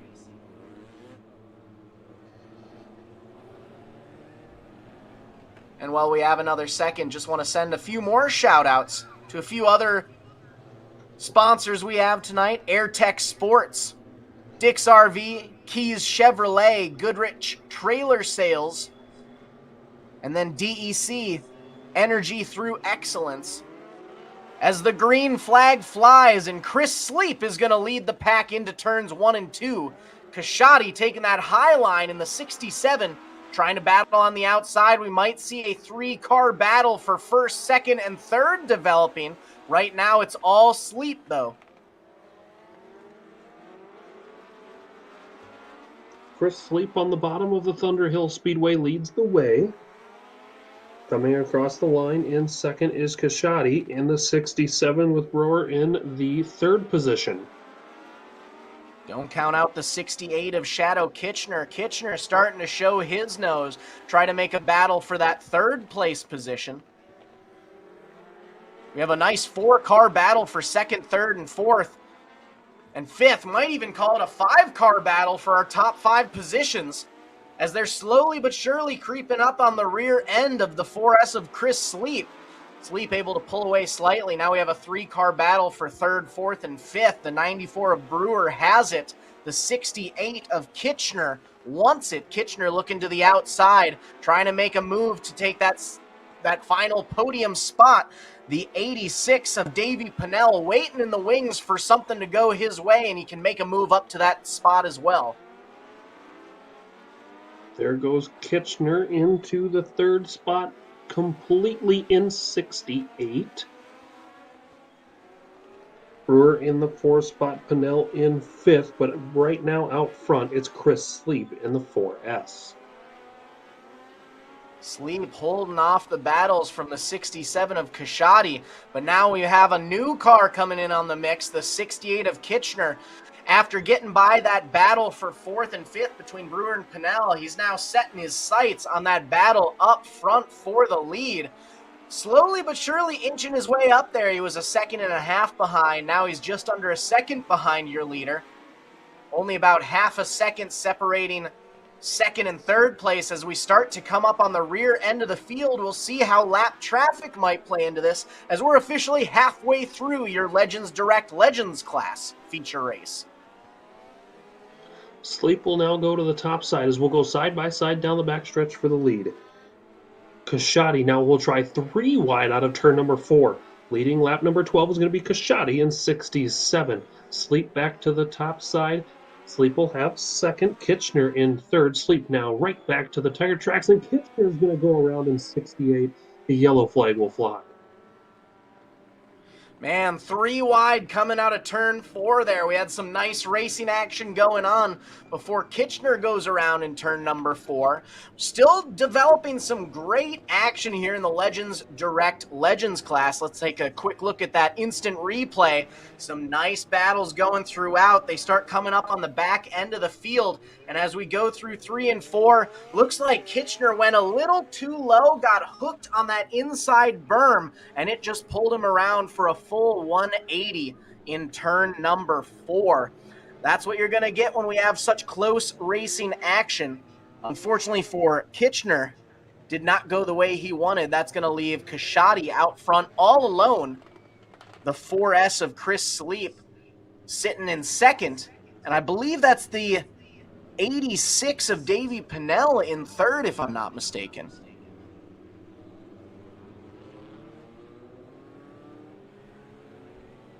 As we'll bunch the field back up into the Delaware double file restart. Kashadi, Sleep, Pennell, 1, 2, 3. As the green flag is going to fly, Kashadi is going to lead them into 1.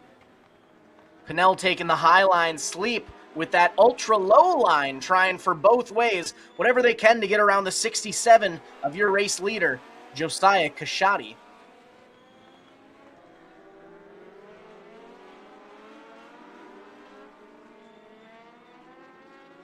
Through turn 3, slight advantage to Sleep in second place. Pennell trying to make that full pass work. He's got the high line. He's able to rocket out of the turns and dive down in, but he's just got too much track to make much advantage over the 4S of Sleep. Sleep's got that inside line. It's Kashadi, Pennell, Sleep, Brewer, Erickson, 1, 2, 3, 4, 5. As now the 94 of Brewer slowly inching his way up to that battle for the top 3 positions as well. Another big run out of turn number 2 for Pennell. He may pull even with the 67. Pennell to the outside develops a push. Now here comes Sleep back to the inside. Kashadi leads with 2 laps remaining. It's Kashadi, Pennell, Sleep, Brewer. Kitchener back up to 5th after looping it in turn 4 a few laps ago. White flag is out. 1 lap separates Josiah Kashadi from fame and fortune in the Legends Direct class. It's a drag race out of turn 4. Checkered flag flies. Josiah Kashadi is a feature race winner. It's going to be the 86 of Davey Pennell finishing second, the 4S of Chris Sleep rounding out your podium, with the 94 of Levi Brewer and the 68 of now previous points champion Shadow Kitchener rounding out your top 5. Kashadi going to take a quick victory lap around the Thunder Hill Speedway 6th mile before ducking down to the infield and making his way to the Synergy Cooperative victory lane here at Thunder Hill Speedway. He pulls his way into victory lane, unhooks himself, and as he pulls out of his Legends Direct Legend car, make sure to give a huge round of applause to your feature race winner and new points leader, the 67 of Josiah Kashadi.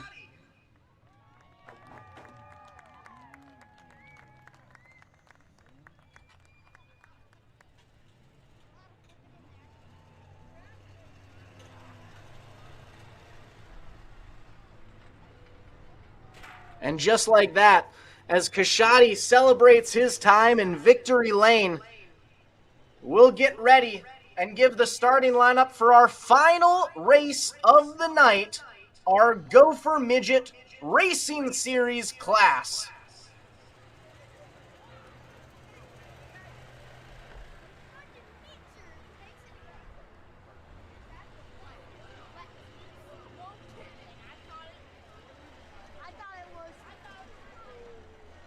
As we apply a little bit of water onto the racing surface before tonight's Gopher Midget feature. And finish up victory lane celebration for Josiah Kashadi. The lineup for your Gopher Midget A main will look like this. On the inside of row number 1, it's Carter Jensrud in C71. Carter from River Falls, Wisconsin. On the outside, Osceola, Wisconsin, 76. That's Edison Aldrich. And to the inside of row number 2, from Nowlin, Minnesota, driving the 55, it's Ryan Bowers. And starting in the 4th position from Owatonna, Minnesota, driving the number 85, it's JP3, Johnny Parsons III.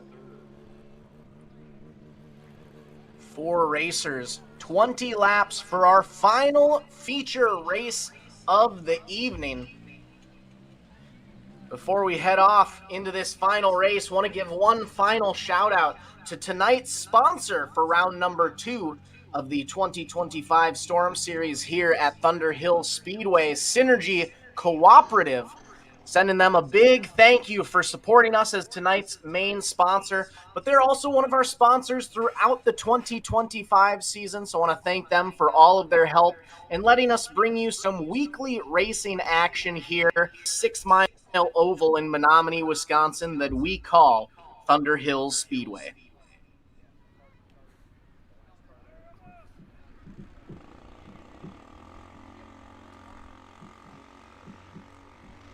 We'll get our carts all started up in turns 3 and 4. We may only have 4 racers out there for tonight's Gopher Midget Racing Series main event, but I can promise you this, we will have some great racing action out there. Pole sitter Carter Jensrud piloting the C71, looking to do a repeat of last week. He has so far been 100% in this class. He won last week's heat and last week's feature. He won the heat race earlier on today. And I can tell you this, he's looking to make it 4 for 4. Aldrich, however, is going to be the one battling back, sitting on the outside of row number 1 and currently in 4th overall in the standings. Looking to make some moves up into one of those top 2 positions for the overall point standings so far throughout these first 2 races of the 2025 season. Another quick reminder, we will be back once again next Wednesday for our regularly scheduled race number 3 here. And then we will go back to our every other week racing action here at Thunder Hill Speedway, as tonight was a rainout event for round number 1 that was supposed to be held on May 28th. Mother Nature didn't want to work with us too well, and so we rescheduled that first round to tonight. So we give you 3 weeks in a row, 3 Wednesdays of racing action here to make sure your June is going as well as possible. So we'll be back again, same time, same place next week for round number 3 of the QualityFreightRate.com 2025 Storm Series here at Thunder Hill Speedway. Final feature race of the night. Getting ready here. I believe it'll be green next time by. Drivers just got the go-ahead. We've got it all tight and ready to go. Coming out of turn number 2, Jensrud and Aldrich leading the pack. Through turn 3, green light is out, and Jensrud with a blistering pace to start things off, pulling away from the rest of the field. Jensrud setting the pace. Aldrich and Bowers right behind in second and third. Aldrich gets a little sideways. Not quite the start we wanted, though, so we're going to re-rack him here and make sure we can get a start that's a little bit better for our officials.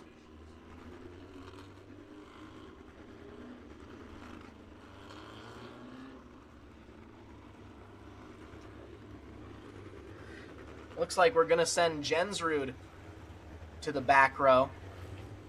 Believe we started still in turn 3 there. Want to delay the start a little bit till we get into turn number 4.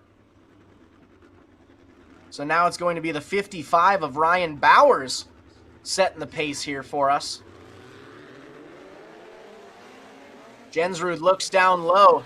Bowers going to be your race leader into turn 1 and through turn 2 onto the back stretch. Jensrud sitting in second. Aldrich back to third now. Aldrich on the extreme high line going into turns 1 and 2.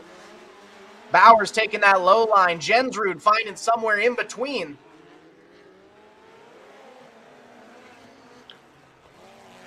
If anyone's watched sprint car racing here in the upper parts of Minnesota, Ryan Bowers out front is not an unfamiliar sight. This time, Ryan in the 55. The battle for second with JP3 and Carter Jensrud.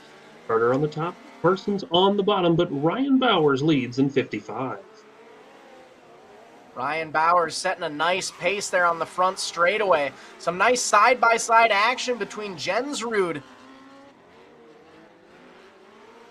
and Aldrich, I believe that is, or Parsons may be up to third now. But now Jensrud's setting his sights on the leader, Ryan Bowers. Jensrud to the outside. Bowers taking the low line. We're side by side on the front straightaway. It's still slight advantage to Bowers. Jensrud battling back on the outside. New race leader for just a moment there. Onto the front straightaway. Jensrud going to secure sole spot of that first position. Bowers back to second, and Jensrud pulling away up on the front top line of the field. Carter Jensrud knows his way around the top side of the Thunder Hill Speedway. It just took him a couple laps to get comfortable up there in C71, and so far he starts to run away, this time by 1.1 seconds is the lead for Carter Jensrud.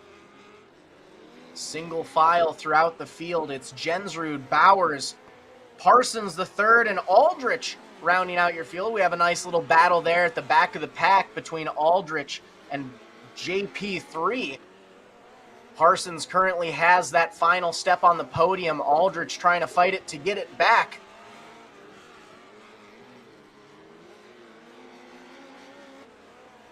Jensrud leads 8 laps remaining now for C71. Battle continues for the third spot. Right now, it's Parsons and Aldrich battling it out. Parsons has it. Aldrich once again down to the bottom side of the speedway, unable to take it. Pretty close battle there between Parsons and Aldrich. Just 0.4 seconds gapping those two racers, who are about 2 seconds behind Bowers, currently sitting second, who's another 2 seconds behind your race leader, Jensrud. 5 laps left to go, and it's all Jensrud, showing these racers how it's done here today on the top side of the Thunder Hill Speedway 6-mile oval. Jensrud got comfortable, and then he started running away. That lead just about 2 1/3 seconds that time by. This time by, the lead stretches to 2.5 seconds for Carter Jensrud. Still great battle for that third spot with Johnny Parsons the third and Edison Aldrich. Aldrich starting to figure out the bottom a little bit on JP3. Let's see at the line. Aldrich off the bottom, Parsons on the top. Parsons holding on. White flag is out. One more lap separates Carter Jensrud from another victory lane visit. He's going to back it into turns 3 and 4. One last time out of turn number 4. Carter Jensrud is a 2-time winner in the Gopher Midget Racing Series class here at Thunder Hill Speedway. The battle for third going to finish with Aldrich taking that final step on the podium. Parsons the third gonna settle for a 4th place finish. But we had some pretty great racing action there that whole time, side by side, back and forth. But it'll be Jensrud, Bowers, Aldrich, Parsons, your top 4 for the final race of the night, the Gopher Midget Racing Series class.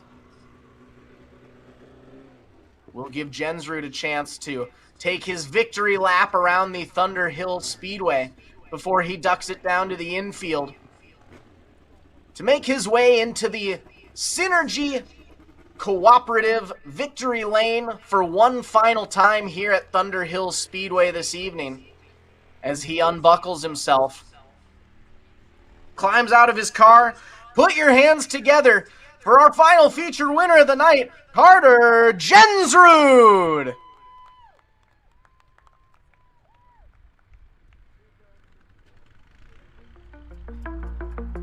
Jensrud's going to extend his championship point standings in the Gopher Midget Racing Series class here.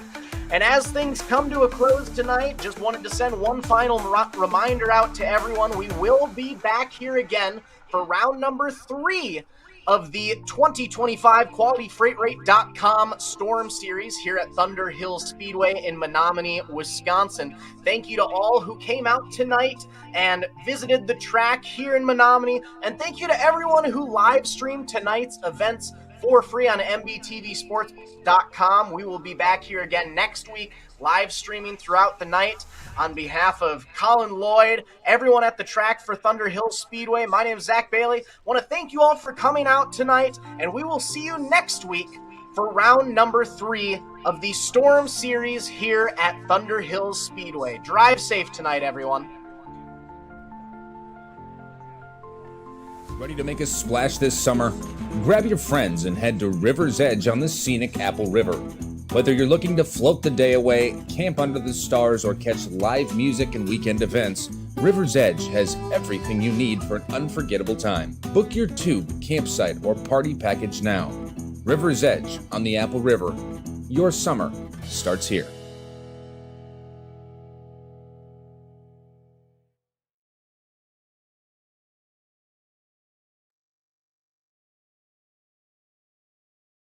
When you've got to ship it from anywhere to anywhere, QualityFreightRate.com. the LTL Freight Logistics Specialist for your small business. QualityFreightRate.com. We simplify shipping, eliminate those surprise charges, and negotiate the best rates from most LTL qualified carriers. QualityFreightRate.com. Special residential and liftgate rates available for automotive and ag implements. QualityFreightRate.com. Use the promo code ICE and get 10% off your first shipment. Startup is so easy. Get a quote and ship today. QualityFreightRate.com.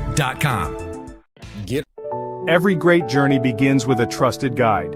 And when it comes to finding your perfect home, there's no one better than Kathy Vetter. With over 10 years of experience and a passion for real estate, Kathy Vetter helps you find the perfect home, a peaceful country retreat, a cozy single-family house, or your very first step toward a lifetime home. She also specializes in commercial real estate, guiding you through every step of the way.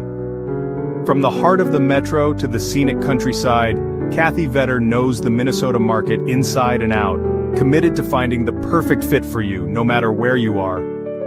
Buying your first home can feel overwhelming, but with Vetter by your side, it's a smooth and exciting journey.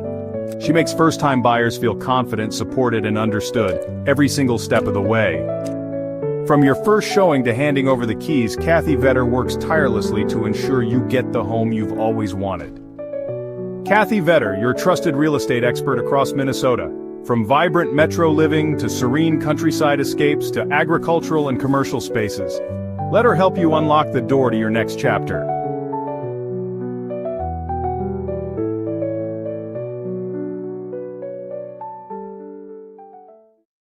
With over 40 years of experience producing quality racing components, we're excited to unveil the Kevco Drive Shaft. Our Kevco Drive Shafts are 100% made in the USA from USA-sourced materials. We have developed our drive shafts using precision machine yokes that offer more clearance with higher strength than any other shaft on the market. Our yokes are then zinc-plated black for long-lasting protection. All our drive shafts are meticulously hand-built and balanced on our brand-new Superior Driveline Shaft Master drive shaft machine. Every carbon fiber Kevco drive shaft comes loaded with Spicer 1310, solid-body, non-greasable universal joints for superior strength. We offer U-joints, U-bolts, slip yokes, and anything you may need for your drive shaft. Kevco has the ability to custom build any length drive shaft for any application you may need, whether it be mild steel, chromoly, aluminum, or carbon fiber. Call us today at 800-770-3557 or check us out on the web at kevcoracing.com. Kevco has been an industry leader in high-performance oil pans and components for over 35 years. Made in Fairmont, Minnesota, Kevco prides itself on being American-made.